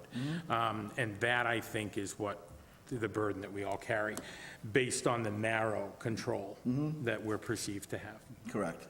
Thank you for summing that up. I appreciate that. Thank you. The Chair, can I ask you a question? You most certainly I can. don't want to put you on the spot, and you might not know, but do we know what our percentage currently is of Well, that's a housing? great question. I think we had asked that a while back. Subsidized housing inventory is 5.24%. Including projects under construction? No, those do not currently count. If we added those, what would it be? When they're fully built out and can be counted, it'll be less, like 9.5. If I may follow up, when do they become counted? I am going to, end of this year, what's currently built out and has certificate of occupancy, I'm going to ask the state to add. At this point, for that project, certificate of occupancy is when they can start to be Okay, counted. so the hinge pit is occupancy. The hinge pin is occupancy Correct. on when? And is there a delay from issuance of occupancy? And appreciate the education, I'm sorry to take the time, but is the issuance of occupancy immediate to recalculate that number? No. Or why? Because adding buildings like that on a rotating basis statewide is really not practical. So how long of a delay from occupancy to actually recalculating that number? Generally, it's once a year, we request the state to update it. So there's 3 buildings online, or soon to be a 3rd building online. I'll ask the state to add those at the end of this year. The deadline's January 10th. And we're half. We're literally half. Yep. Chairman, there were so many reasons to be frustrated tonight. It's amazing, I know. And again, this is what I think this is what I love to have these open discussions, though, because people can see why we're frustrated as well as they are, and they can see we're not trying to be on the other side of the issue. It's because literally the creation of this law has great intention, but is executed very poorly. I mean, that's really just the fact of the matter, and there's nothing much we can do about that. And if we include the ones that are under construction, do we meet the exception where as long as you've added a certain amount over a certain period of time, you get relief from the 10%? Those do not count towards safe harbor. The Eastern Partners project does not count towards safe harbor at all, and it will not count towards safe harbor. Never. You said that word 3 times, I still don't know what it Safe was. harbor. Safe harbor. Safe harbor. Safe harbor is the rule, Right. that if you're We can actively roll back. increasing the percentage Yeah. during a certain period of There's a time, relief from you 10. get relief from the 10%. And But if why won't nobody- Eastland Partners?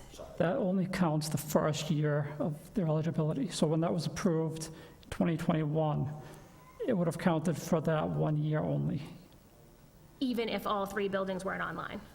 Yes, it's only, like if this project is approved, say, next year, they would be counted in the safe harbor only for 1 calendar year, and then they would fall off. Built or not. Okay. It's a little convoluted process, but think Steve, through the chair, has a comment. We have an abutter, go ahead, sir. If I may, Steve Chambers, Bancroft Street. Dr. Menard, I believe it's when they issue the permit for construction that the safe harbor could kick in, is that correct? It's not on occupancy when safe harbor, it's on issuance of actually zoning board approval / when the clerk certifies that. I believe that's what I was told. With certifies a decision, correct, that starts the timeline ticking, not occupancy. Occupancy is for the subsidized housing inventory. Correct. That would start the safe harbor, which counts for 1 year. Correct. 70 units, I believe that was the calculation that was explained to me. So anything that's been approved, you get 1 year of that, and it has to be filed for. You don't just get it immediately, correct? Correct. Thank you. I just wanted to clarify that. I know I've asked similar questions in the past, and it is very, very frustrating to get answers, and the state process is not helpful. So again, thank you for what you guys do.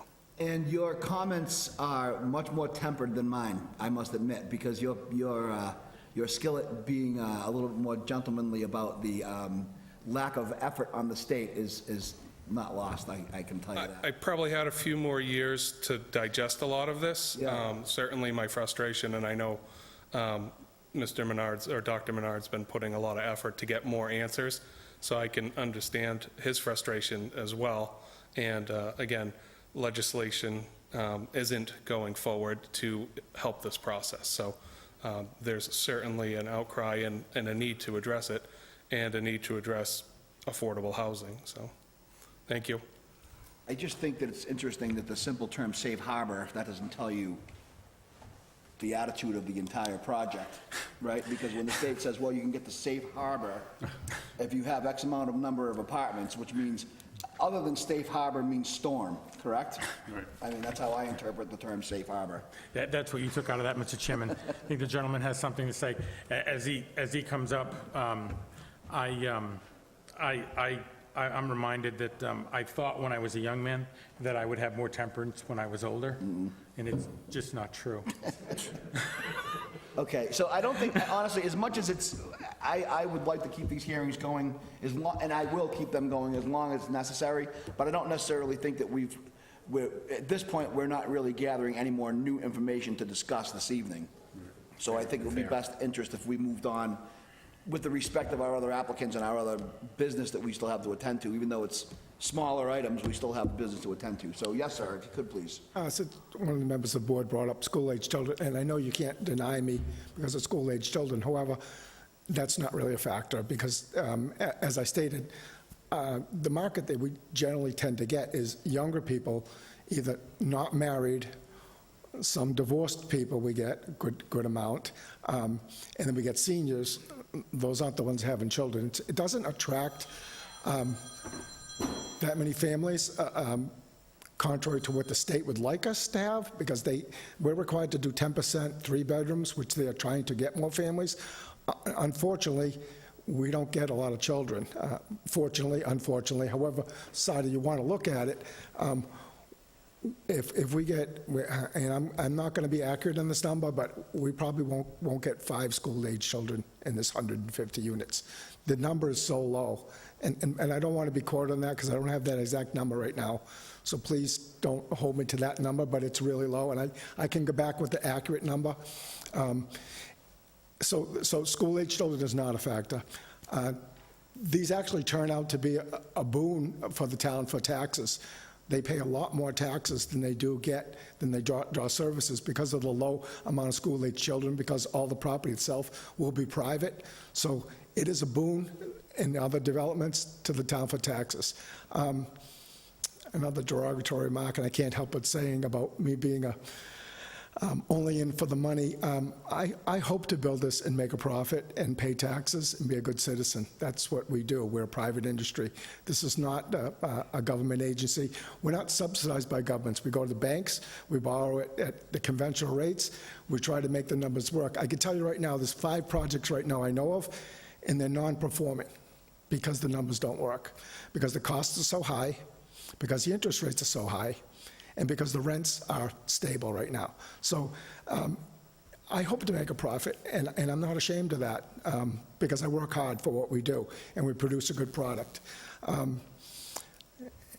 Taxes, school-age children, I think we're good. And any other items, the flooding, the engineers will handle that, the traffic, the engineers will handle that. So we could go back and forth on that all day long, but what I say really doesn't matter because I'm not an expert at that. So I think if we can succinctly try to wrap this up, I think what our concerns here is drainage, obviously. Traffic safety is obviously another big concern. Flow in and out of that entire neighborhood, really. Yeah. What were the other things that we would really, I think, overall want to address this evening? I think the foot traffic, too. The going foot down traffic, there. the gentleman brought up. Yeah, that was So it. if you could speak at a future meeting to those particular items, when the traffic studies come back and when, we have more of the actual solid information in front of us, that might be able to, sort of take care of some of the concerns that some of the abutters have. So if we could maybe focus on those issues for the next meeting, that might be beneficial to everything, for everybody to have an idea of what we're going to talk about, too. I think you would also have to include the Conservation Commission. their Yes, absolutely. determination. Yes, I agree with that, and the Conservation Commission report. Thank you very much for bringing that up. Mr. Chairman, if I may, I'm just spitballing out here, but would it be helpful if we kind of limit agenda items as they come in the future? So let's say that we only get the traffic study for the December. Would it be possible and helpful to say, December meeting, we're only talking about traffic this time? Just a suggestion for the board so we don't spin our wheels so much. I think Mr. Garabedian has brought up an interesting point of discussion. Do we want to talk about that now, or do we want to table it and talk about it as a different point? Because I do understand the value of seeing, traffic study at one meeting, and traffic study can include pedestrian, et cetera, and then we could talk about possible drainage or road improvements. I'm not really sure. That doesn't make sense, though. Or we could actually break down the meeting and say the first hour, we're going to do that. I'm not opposed to it, Mr. Chairman. It's just, I think that it would be a challenge to limit, especially based on public comment, of what road we go down. Right. And some of those comments. But I do think narrowing the focus is a good intent, and so I think we should give it consideration. I think it's a great idea, actually, and I think we could probably, instead of making it just the focus of one meeting, if we said, okay, for the first hour, we're going to discuss this, and if it runs its course and that's enough, we can move on to the next topic, rather than trying to address each one, or, struggling three, I should say. It might be a little more clear for everyone at home if we address them individually. So that's certainly a possibility we can do at a future hearing. I like that idea. Okay, yes, sir, are you? I was just going to say, we've done these a couple times, and we did actually do that on our last one, and it really streamlined it. And to your point with traffic, we have already gotten one peer review, and the engineers are going back and forth, so that one, we could possibly have that one at the next meeting, if that's something you'd be interested in, because, So like I how said, about that is underway right now, that, Okay. VHB has gotten back to us. So I think just for the interest of focus for the next meeting, I think for the folks at home that have concerns, focus on what you're concerned about with your traffic stuff, and then these gentlemen can bring what their presentation is, and we can focus on that. If that is completed for the night, then we can move on to water management or whatever the other things might be. I think that's probably, sounds like at least like a plan for everybody to have an address for the next meeting. Okay, so if that's the case, and I don't think we really have any more fact-finding this evening that we're taking in any more valuable information. I just have one question through the chair for the applicant. You just need to approach the lectern to answer, but has any of your other projects that you've done, I guess 40B or not, have they abutted a private road, or is this the first time you're up against that? This is the first one on a private road, yes. Okay. Okay.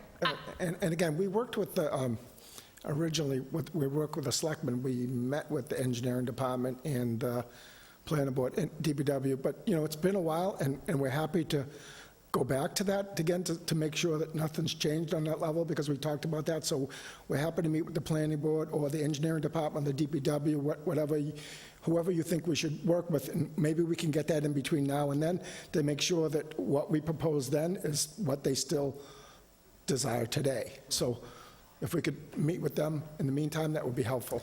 Yeah, I think I personally need some clarification from town council on that. I'm sure there is a way for them to, but it definitely raises some concerns, in my opinion. Sure. And I'd like to town council to kind of jump in on what they can and cannot do on a private road that these people have owned for, it's never been a public road. It's always been private. There could be case law that we don't know about out there either. I don't really know. Sure there is. There could be decisions that have already been made regarding these issues, so. Yeah, I'd be interested to get some opinion. Okay. We can certainly refer to Because I that. think that's a valid concern for, they've been maintaining this road, you only owe it to the center line. Right. What if they don't want to do what he wants on their part? And maybe there is some case law, but yeah, I think we need to talk about that. One of the key things in a private road that changes things is the road association. You know, because really, you know, the developer comes in and does, the developer's almost the one that owns the road and is responsible for the way they do, and then when they disappear, you're responsible for the center. And there was talk probably maybe 8 or 10 years ago when Freddie Mac and Fannie Mae were going to not finance any more homes on private roads that did not have a road association because they have so much problem with just this very issue we're struggling with right here is who owns what, who's responsible for what, who gets what. That really creates a huge problem. So just to show that's a complicated issue. Yeah, I think that's a pretty serious issue. I don't know that it's a safety issue, but it's certainly an issue, I think. Oh, it definitely is, yeah. I mean, again, I think Gary makes another, not to expand on this, but we have a bunch of these private little roads in town that they sort of just live in limbo. Nobody really wants to own up to them. They don't always a really get problem. cleaned up in the wintertime properly. Right. They have terrible potholes. And to me, that's something that was, again, this is a loophole that should have been closed years ago, you know, but for some reason, it just. And those are kept going. fine, but when you put in 152 units. Right. Back there with the responsibility of the homeowners to maintain to the center line, I think that needs to be addressed. What I don't understand, Mr. Chairman, and we talked about this earlier, so not to completely be repetitive, but I need to understand how, if all of these individual pieces are owned by individual homeowners, and they need to not just traverse it, but use it and modify it, how are they allowed to even do that? That's what I was, yeah, I brought. And that that's the earlier. piece that I need to be educated on. There's litigation on the road that I actually live on regarding a culvert issue and stuff like that, and they were going to go after the owner because of the culvert getting clogged. And they couldn't go after him because the property, even though it was in front of his property, Center Line Road, there is no deed for that actual parcel attached to that house. Not necessarily, I don't know the whole legals of it, I just. No, I understand what I'm you just mean. spitting out the little parts of it that I know, that just show how complicated it is, as to figure out how these things, and also any maintenance on the road for public safety, if not done by the abutter, can be done by the town and assessed to the homeowner. And through their taxes or whatever means, because they are, as having that parcel, are required, you know, to maintain the road unless other things have been worked out with the town for public safety access. So that's a little bit I know about it. So that's something we can certainly address at a future hearing, I would think, too. Yes, ma'am? Can I just clarify? So they're going to improve the road, or that's the plan, I guess, and in the future, the homeowners are going to be required to maintain it? No, the So like question is because. potholes, et cetera? Right, no, I don't think that's where we're going with that, because once, I think that if the private road is then developed, it no longer would still suffice as a private road. No, it would. It would stay private. It still will stay private. This road is not being turned over to the town. I have no indication that it's ever being turned over to the town. They intend to keep this road private. But as So- one of the owners, they have a right to maintain the road too, so. But they have to, pretty much, if there's going to be 150 units, all these cars driving up and down the road. It's going to be the homeowners that live on that road that are required to maintain it with all this extra traffic. Is that correct? I mean, for the record, I think that would be the requirement, right, so unless we could work So that that's out. a huge issue. Yeah. Right. They are one of the homeowners though, so they also would be. I think that Right. Mr. Largess also has a comment. Yep, that's okay. We're still discussing right now, though. No, that's okay. Yeah, that's private roads, that's why. Yeah, I think that's why we need a little more clarification, I think. Because I think No, we all great have points. that Okay. same concern. You have to come up to the lectern, please, sir.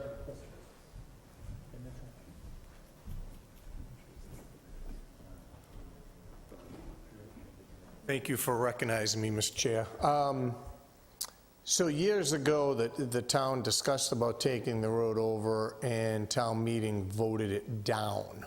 They wanted nothing to do with Perry Place because of the flooding and the residents.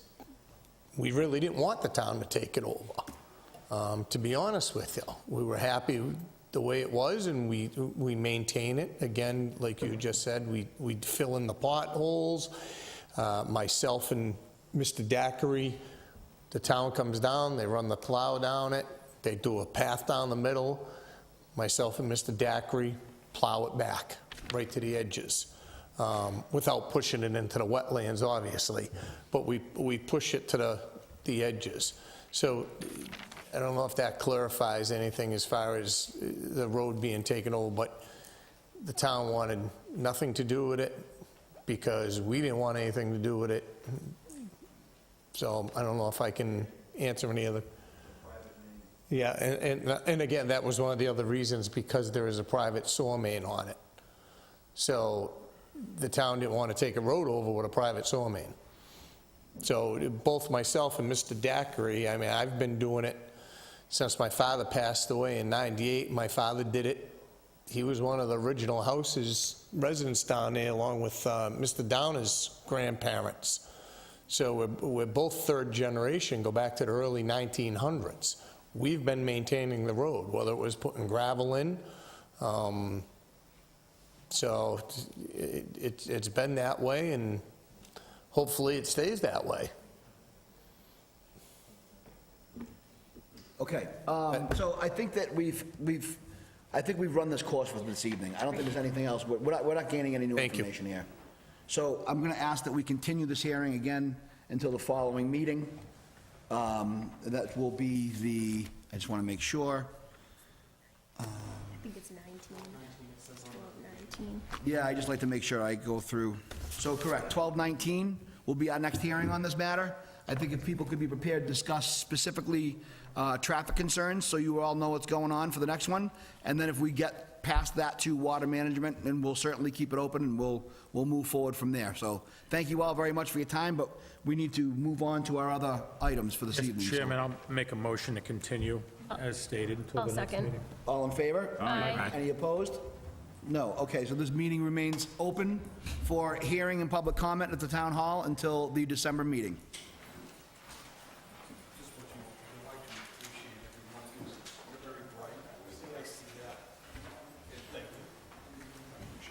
Thank you, sir.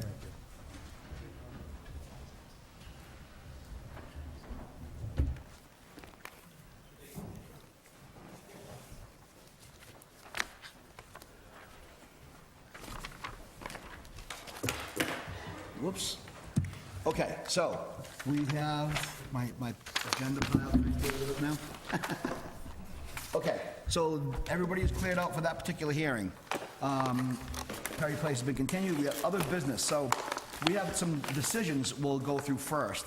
We have 35 Coolidge Street, 25 Vinyl Street, 253 Prospect Street, 47 Rockland Road, and 0 Cemetery Road.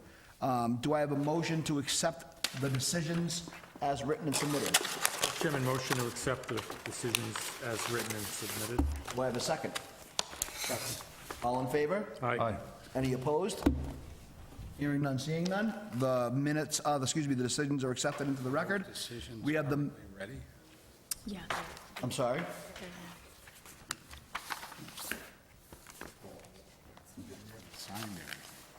We have not signed it. No, we're going to do that.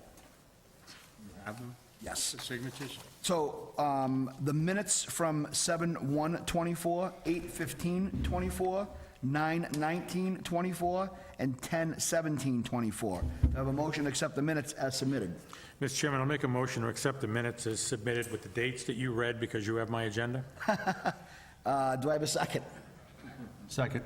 All in favor? Aye. Any opposed? Hearing none, seeing none. Okay, so we have one unusual request this evening, and I'm going to hopefully say this correctly. So we have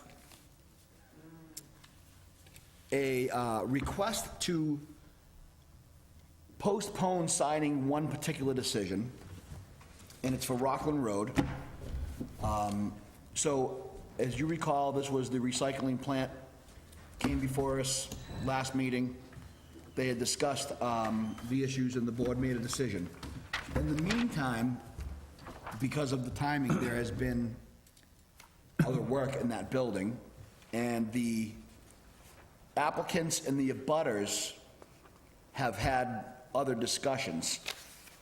And to the best of my ability to explain this is, they were just requesting, very simply, a 30-day stay of execution, if you will, from signing that particular decision, because there may be more information coming for that. We may be presented with the possibility of a request for appeal, but I do not know that for sure yet. Request for appeal by what party, from what party? All parties. Abutters and applicant, from what I understand. Is the attorney for this particular, are you still here, sir, with us and okay and awake? So I have actually,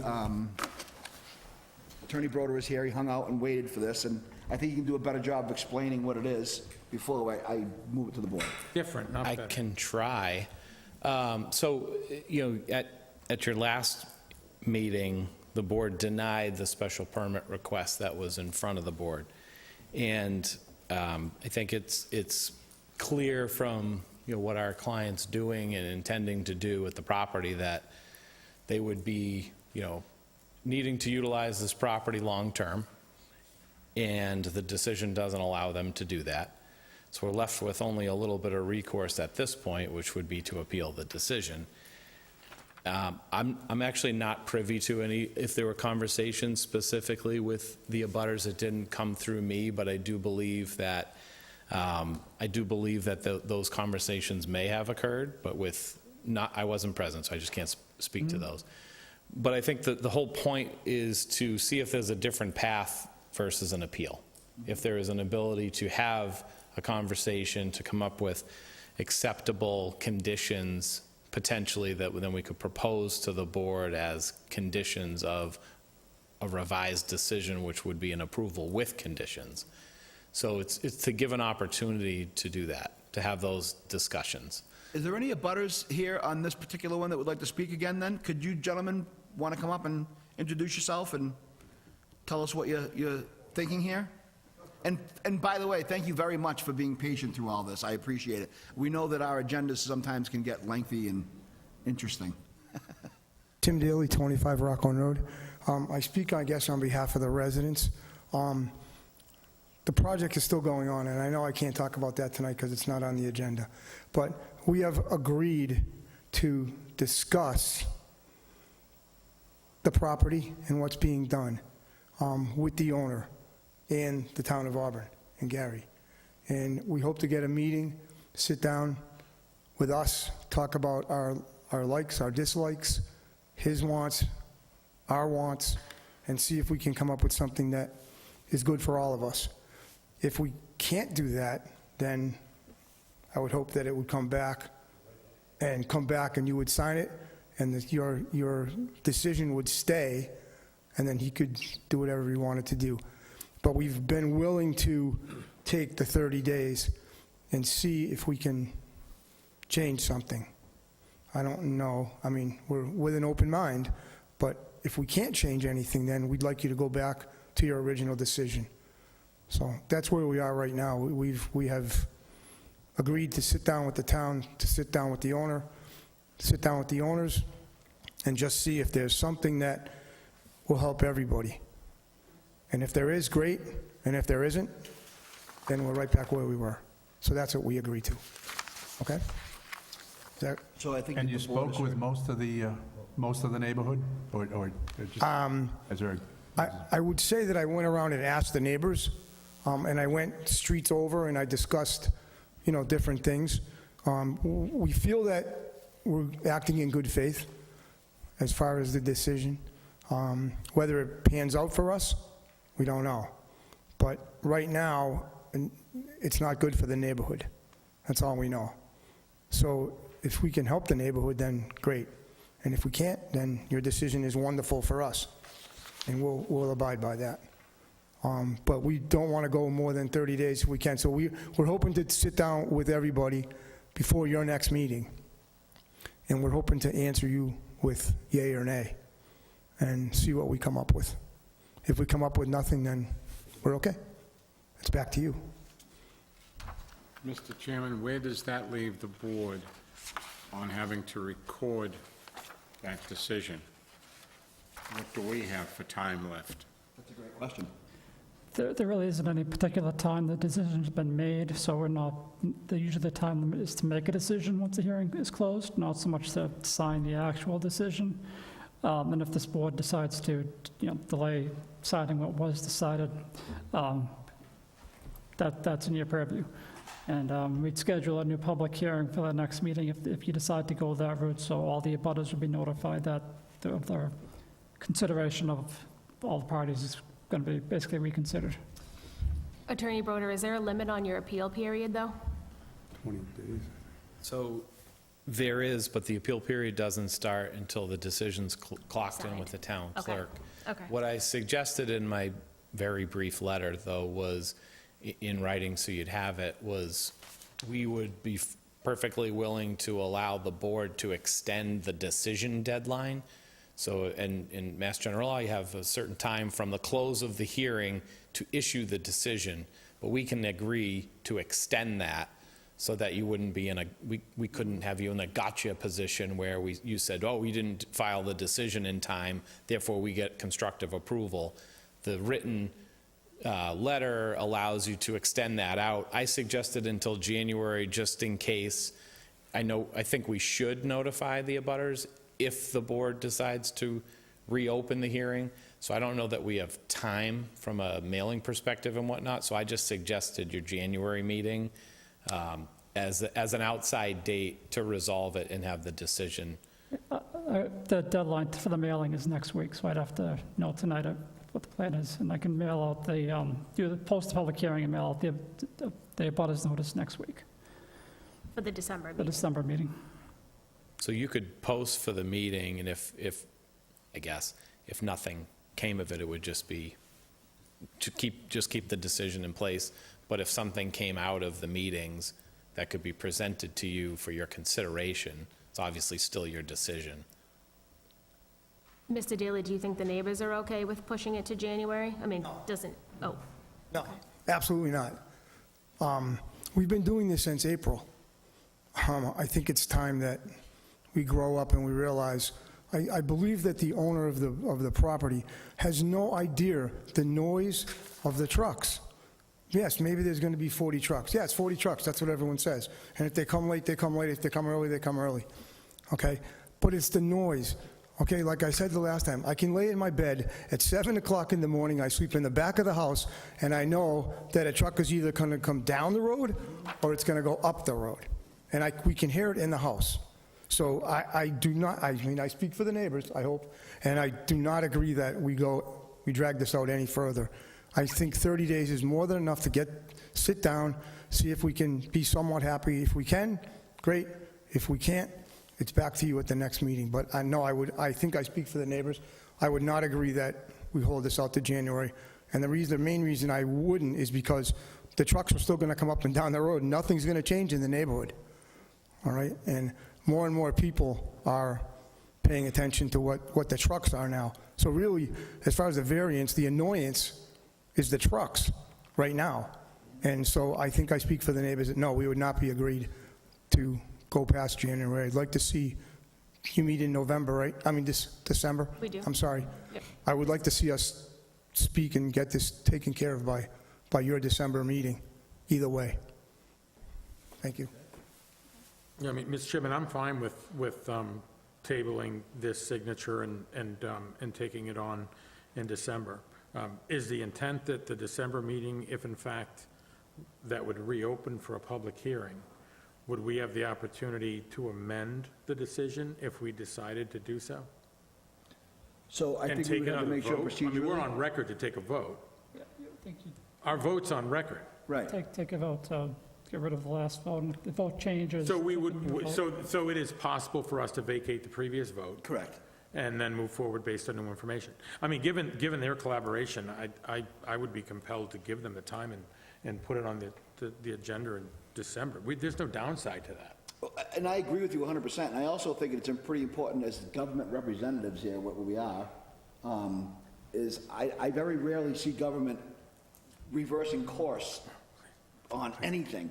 Please, citizen representatives. Citizen I representatives. do not, However, you not never see the government wear changing course, government and I hat. think that's where we have the flexibility to do that. just a citizen. Citizen representative of government, okay. But, yeah. in all honesty, I mean, I would say I'm elated that they are talking. Yes. Because it was, and I led some of that discussion, but, or was certainly a part of that discussion, but it's a challenge. That business is really disrupting those neighbors. However, that business went into that property, without any knowledge that they would have any opposition to do what they're doing. Right. So I think for both parties, that there are challenges. All right, so can I entertain a motion, I think, at this point? So I think that was probably the proper way to do it.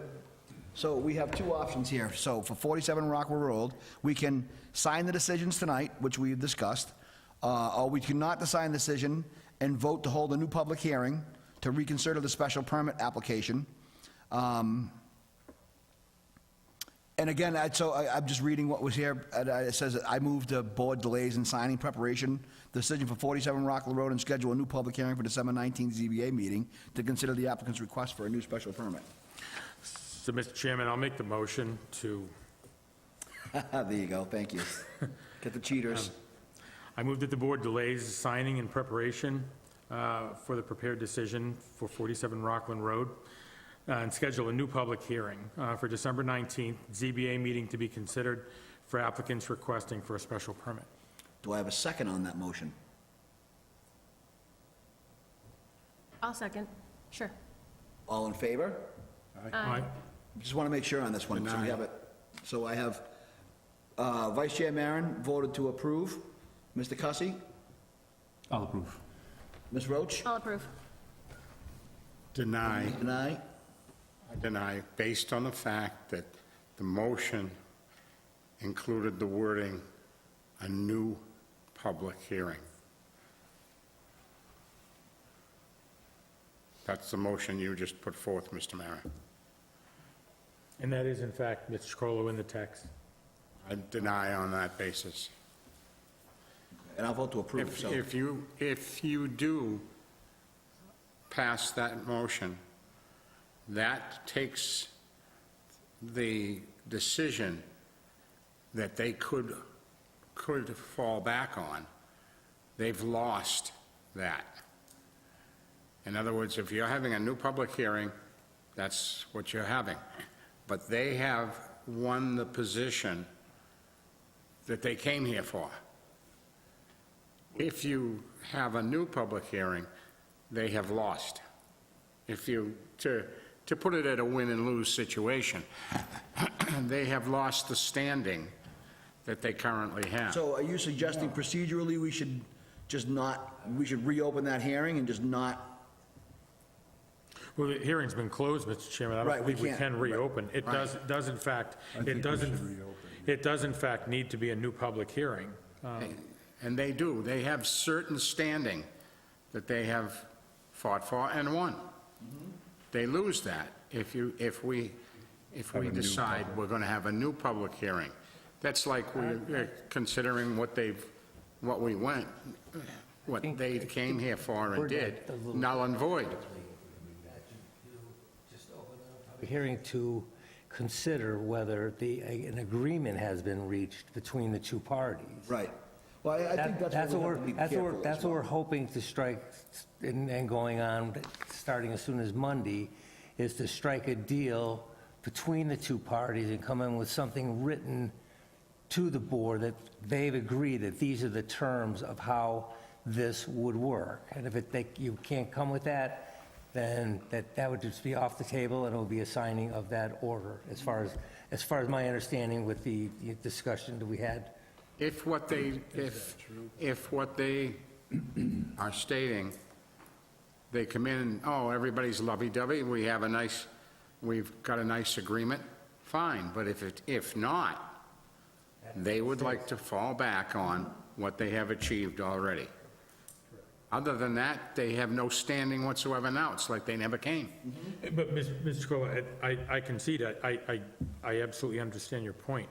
But if in fact they were to come back at a new public hearing and they were to express to us that an agreement had not been met, then at our discretion, we would have the opportunity to essentially sign the existing decision. Right. I believe The existing we decision. wouldn't. I believe we wouldn't, because we've already, by that motion, we were already scheduling a new public hearing. Well, does the new, I guess then it begs the question for me to confirm, does the new public hearing vacate that vote completely? No, I don't believe it. I think you would have to vote to vacate. Yeah, you would have to that vote to hearing. vacate, correct. We would have to make it, we would have to do a determinate act, I would And think. if there's no deal, you would just agree Right. not to If vacate. there's Don't no we know deal, that for a sign the fact? I pen. mean, I don't, Yeah, I would definitely say Have to that. check that out, but that's how it was interpreted, at least from my understanding. with So if there's no town deal, council. we're guaranteed that we can take those papers and sign Just them. sign them, that's it. Yeah. If We they could come keep- forth with a happy deal, then we We can could keep, renegotiate. because we would lose, there'd be no problem with us recording this decision. We can wait 30 days to sign that and have it recorded. Correct. So we can let this new issue remain in limbo for 30 days, rather than take the chance that what I'm saying might be true. Well, I understand that, but we have the applicants here who are asking us to not delay it any further and make a decision at the December meeting. I don't know if that's what they said, but that's okay. But we came in with a deal at the December meeting, even if it was postponed for 30 days. I think that could be amended at that time, could it not? Or would it have to go to reopen the hearing at the next one and then vacate it? Yeah, I think this is, honestly, I think this is getting overcomplicated. I don't think it's that difficult. I think that we have to agree that we're gonna, all we're doing this evening is agreeing that, as a board, that we are not gonna sign this piece of paper tonight. The town is then going to act and schedule a new hearing. So at the next meeting, we can decide to either we're gonna hear the new hearing like we did recently with that open foundation in the ground, or, did we hear that hearing? No, we did not. We decided it was not an adequate amount of change to the application.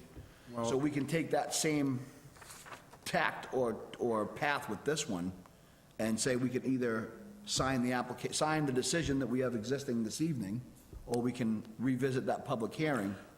Mr. Chairman, if I may. Like that word public. Would it satisfy, would it satisfy if I would amend my motion to move that the board delay signing the prepared decision for 47 Rockland Road for 30 days? It's fine. Mr. Chairman, I would. You can do a move- separate motion to do I it. would move, because I do understand on principle. No, I understand. I do understand on principle what Mr. Chacolo is driving at. So I would then rescind and amend my motion to state, I move that the board delays signing the prepared decision for 47 Rockland Road for 30 days. Okay, Ms. Bush, before we move on that, it seemed like you had some comment that you wanted to put in there. No, I have nothing to add. Okay, so, I'm sorry. I'm okay, go so ahead. sorry. I know everyone wants to go home. But my problem is this. If everybody talks, by the way, if you guys can get Perry Place together too after and work on a deal, that'd be much appreciated. But if they get together and they work on an agreement, which would be great, and the neighbors agree, and the applicant agrees, don't we still have to give the other abutters who don't participate in the negotiations the chance to come back when they were against it from the beginning and we said no, and now we're gonna say yes? Well, that's where they would get re-notified another public hearing. The chair would still need to have a public hearing. Right, okay. To accept So- any new information. Right, so if they come in December and say, here's our new plan, everybody's agreed, we all love each other, we still have to have a meeting in January to vacate our original decision. You could do it the same night as And if December. that is the case, these, do that same this night, gentleman has to be sure that they're all agreed that the previous decision is null and void. It isn't, though. That's what we're saying. It That's isn't. what, that's why I said, that Yeah. they have a standing now, okay, where they have won their case. So to have another public hearing, okay, which I agree with Megan, that gives the opportunity for the rest of the people to have another say in. Okay? They're really working with the rest of the people on this. This is almost every other neighborhood. These are just the sort of the spokesman for the people in the neighborhood, and I've talked with a lot of them there, and we've all agreed, and so has the CFO of Arbor, that they're gonna try to get together and iron this out between themselves with the deal, and if they can't, then this is just gonna stand as it is. But we thought if we could just take a stay for 30 days to allow, you know, them, without lawyers, without anybody else, just to get together in a room and see if they can come up with terms, and then that would be put into writing exactly what the terms are, and then that could be presented to the board at the next meeting for reconsideration. I believe Attorney Broder said that it wouldn't be like a, ha-ha, we got you in a corner. No, right, You know, exactly. This is gonna stand think he unless did clarify. they come to the table and appease the abutters. Understand the my neighbors. position? Because I'm not a lawyer. I think so. I'm I like- mean, I think we all agree. and We all we're gonna agree it's the give right back thing, to we're just the- trying to figure out how to do it. But right, I think we all agree that it's a very positive thing, Yeah. that these two Yes. parties that both have something to lose going forward with this, are willing to get back to the table. It's my own private advice that when they first start talking, with great respect for all of the attorneys in the room, do it without the attorneys for the first hour. No, it will be for most of the time. But, And the neighbors have made sure that was a But, condition. you're right, but, and forgive me, anecdotes aside, I mean, we would all agree that them being able to collaborate together is just an awesome idea, right? How do we do that logistically? And this gentleman has something else to say. Tim Daly again, 25 Rockland Road. We're not doing this your point is great. We're not doing this to change the decision of your board. That's not the reason, that's not why we're doing it. We've been approached and wondering if we were up to talking about the issues. And we have agreed in good faith to, yes, talk about the issues. But in your point, if we're going to lose what we have worked so hard for since April, then just vote on it tonight and we'll see you later. That's not. Yeah, Okay. but That's not, right, Gary's right, that's not on the table. That was my point, Right. so that you wouldn't lose that. Right, thank you. It's not on the table, and as I interpret this from what I do understand, is that we're not vacating that vote this evening. We're delaying a signature for a vote that's on record. And in all idea to Attorney Broda, we don't want him in the meeting either, and it's nothing against him personally, okay? I don't want to say that, but we would like to have the opportunity to sit down with the neighbors, the town, and the owner, Admirable. and just sit down and have a discussion in the town hall and talk what the issues are and see if we can come up with a plan. If the world could work that way. That's, And Honestly.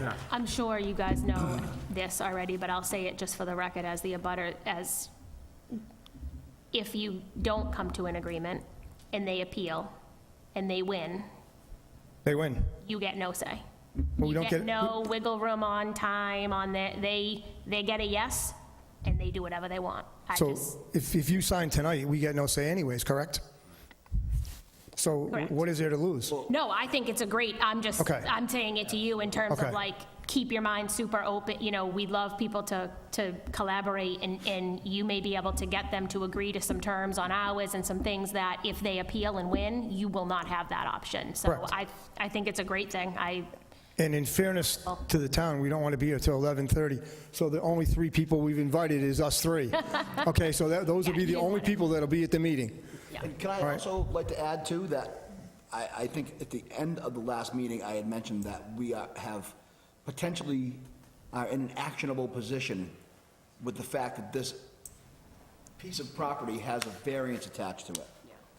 So we are also providing the opportunity to avoid expensive litigation should we have the possibility of revisiting the situation. No, You're right, Mr. Chairman, and I So think it's... speaking earlier of taxes and concern about money out of pocket, Yeah. this is a perfect example of a lot of behind-the-scenes work going on for the town, the residents, and the owner to avoid bringing this in front of a judge. No, you're right, Mr. Chairman, and I think you make a really good point, Ms. Rocher. I mean, I think that's a solid risk, right, for this applicant. Yeah, of course. Being denied to appeal, and to sue for appeal. But even though there's a variance, and I won't relitigate the vote, but there's a considerable safety clause, for lack of a better phrase, at this time of year. Sure. There's a considerable safety clause within that variance that specifically outlines, and in my view, aligns with the concerns that were raised with us, which is one of the reasons why our vote went the way it went. I know I said I wouldn't relitigate it, and I'm doing that. But I think it's a solid risk. I guess want to ask Attorney Broder, do you have a comment on, of all of us in the room, you're absolutely the most well-versed on the zoning. If, in your opinion, if we say it like it was originally brought forward in a public meeting, do you think it's better for us to just say we vote to extend 30 days on the vote and leave it at that? What concerns me about that is what happens at the next meeting. So you've agreed to postpone not fully writing the decision or signing the decision, but it doesn't really allow, if we come to an agreement, if we come back to you and say, we have this agreement, here are the conditions that we've talked about, et cetera, I'm not sure how you act on those at Agreed, that point. because you wouldn't be on the agenda. Because if we're not I understand Mr. Chicolo's point, and I think it's a good one. I don't think we want a new hearing. I think what we want is to reopen the hearing for reconsideration of the deliberation, and I think you can do that. I'm not 100% sure. I don't have my Mass General Law in front of me, but I think we've done this at least once before, where, and I think Town Council gave the opinion at the time, and this is going back a little bit, so forgive me, but I think what he said was, so long as the decision isn't signed and done and final, you can take whatever action you want. So I think you could say, look, we're going to vote to postpone the decision for 30 days and vote to offer a possible reconsideration at the next meeting. And then it's noticed and posted, et cetera. It's on the agenda. It's not a new hearing to alleviate that concern, but it leaves the possibility of additional testimony to be heard. And it might be very simple, we didn't make a deal. Or it might be, we made a deal, and we're standing like this saying, we made a deal, and this is what it says. Do you guys agree that's what it says? Yep. And then, of course, it's still up to you, right? This is still your decision. So even if we come to some sort of agreement, it's just we agreed to this. Would you endorse that as a decision? And you still have the ability to make your own independent decision. But I think not having an ability to have discussion would be the only thing that bothers me about just doing a straight postponement for 30 days. So it won't be a new meeting. I don't think it would be a new meeting. We'd just be reopening the original. Yes. Hoping for consideration. Yeah. What I would suggest, honestly, is I think we're getting off topic again with this particular thing. I think we're kind of getting mired down in the procedures where we have 30 days to actually work that out. Once they go ahead and, if we allow this to take place and if they notify the abutters, we have 30 days to figure out how to handle it at the next meeting. That means the town attorney can weigh in, procedurally, we can look it up, we have time to figure that out. Yeah. And I like the fact that the abutters will all be re-notified. Right. I don't think we have to figure out and sit here tonight and discuss the actual finite details of how to proceed at the next meeting. I think we can do that between now and then. Mr. Chairman. Ms. Coyle may have a comment. Yes, ma'am. Good evening, Ms. Coyle. How are you this evening? Good evening. Thank you very much for the opportunity to talk. I think for the suggestion, for what you're considering, if you do delay to sign the decision for 47 Rockland Road, the only thing that it's occurring to me, and just because, you know, administratively, we handle a lot of things within the department, may I suggest maybe not using the 30-day mark? When I counted it out, yes, it does get us within the next scheduled time. So December 19th, I think, is like 28 days, if I counted right. But, I mean, if we have delays, weather, we have something that causes us to cancel, if it could be, you know, as part of your decision, the next scheduled ZBA meeting would cover that, like, have a little flexibility there, because obviously this is, you know, something that you would consider. I think Attorney Broder suggested January. I understand, you know, Mr. Daly and Mr. Chandler's concern because they don't want to delay a decision, but I'm just thinking, like, logistically, if we do end up in court on this, we just want it to be a little cleaner so that it gives all the parties a chance to talk this out. So just a suggestion. And that's fine with So us. I think we've heard from all parties concerned here. I don't think we're going to get any more new knowledge here. So, Mr. Chairman, I'm ready. Okay, go ahead. Let's Ready. see what you got. I'm ready to amend my amended, what was it again? Motion. Excuse me. I'm ready to amend my amended motion. So I move, Mr. Chairman, that the board delays signing the prepared decision for 47 Rockland Road and offer a possible reconsideration at the next scheduled ZBA meeting, scheduled planned for December 19th, 2024. Does that work on the town side? Does that verbiage work on the town side? I think at the next scheduled ZBA meeting would be great. Okay. Does that work on the attorney side of the house, the judicial branch? Absolutely, and I point out that my letter to you gives you the additional flexibility if there were some, you know, pandemic or something. I've extended the decision deadline such that there can't be the gotcha moment. So that's until January something, I forget what I said in the letter, but okay. that's all I was getting at with the January before. Sorry, I didn't mean to throw everybody off the scent. I understand there's a planned meeting very soon, so that's going to happen, and this meeting should happen. I just put the January in there so you had a little buffer, so it's along the same veins. Does that work for the community end of things? Okay, so just for the record, the community end of things said yes. So we have the board in agreement, we have the community in agreement, the legislative branch and the government branch all in happy, playing nice now, so. Given that we have taken this road to get to this point, to satisfy the last comment, I'm going to do this one more time, Mr. Chairman. Yep, go right ahead. Let's get it. Because I do appreciate the level of expertise that's beyond me in this room. So, Mr. Chairman, I amend my previous two motions to land on a final consideration. So, Mr. Chairman, I make the motion I move that the board delays signing the prepared decision for 47 Rockland Road and offer a possible reconsideration at the next scheduled ZBA meeting. Do I have a second on that motion? I'll second. Okay, let's do a roll call vote just to make sure. Vice Chair Maron. I approve. Mr. Cussy. Approve. Ms. Broach. Approve. Mr. Chacolo. Approve. And I vote to approve, and our two well-seasoned alternates don't vote on this one particular one, but we'll have you participate in the meeting, though. All right, so that's all set. We will get that squared away at some point, make sure all those procedurally, check marks are taken care of, and we will see you at the next meeting. That was not a hearing, by the way, so we're not opening or closing any of that. Yeah, we got some signatures. So now we're gonna sign the signatures that are the decisions for the correct one. That's why we waited for those. Here we go. Thank you. Good evening, gentlemen. I'll be in touch tomorrow, Tim.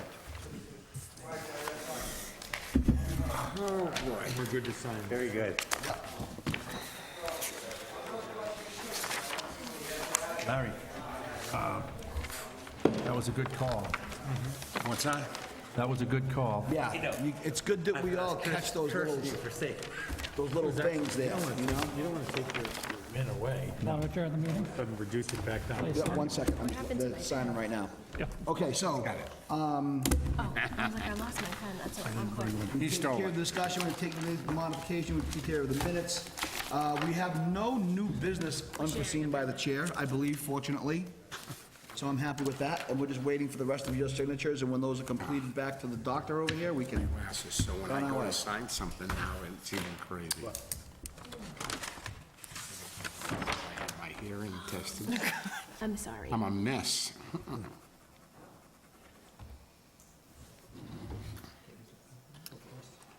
Kate, Oh, sorry. you have to sign We're waiting this for one. Okay. No, I signed it on accident. I wasn't here. Okay. I don't So have to that's good. No. Did you find out? Okay.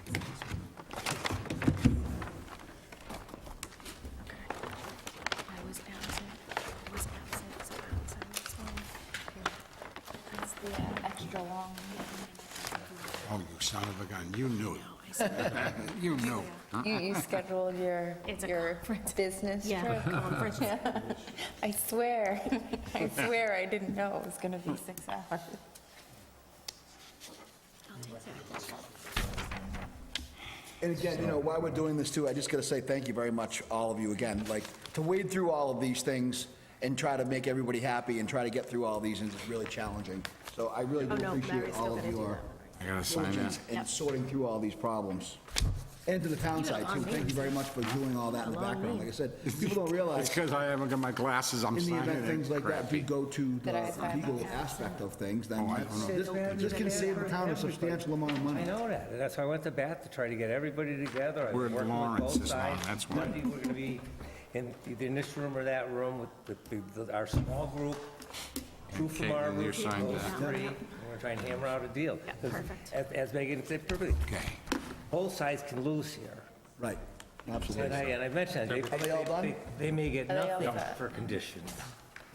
And do a and our motion to could get close? stuck with Okay. a huge legal bill. Larry's done for the evening. Both sides have a benefit in negotiating this right now. No question. And get it, because something's going in that building, if it's in it, and it's, and. Right. And so let's just get it right. Yep, exactly.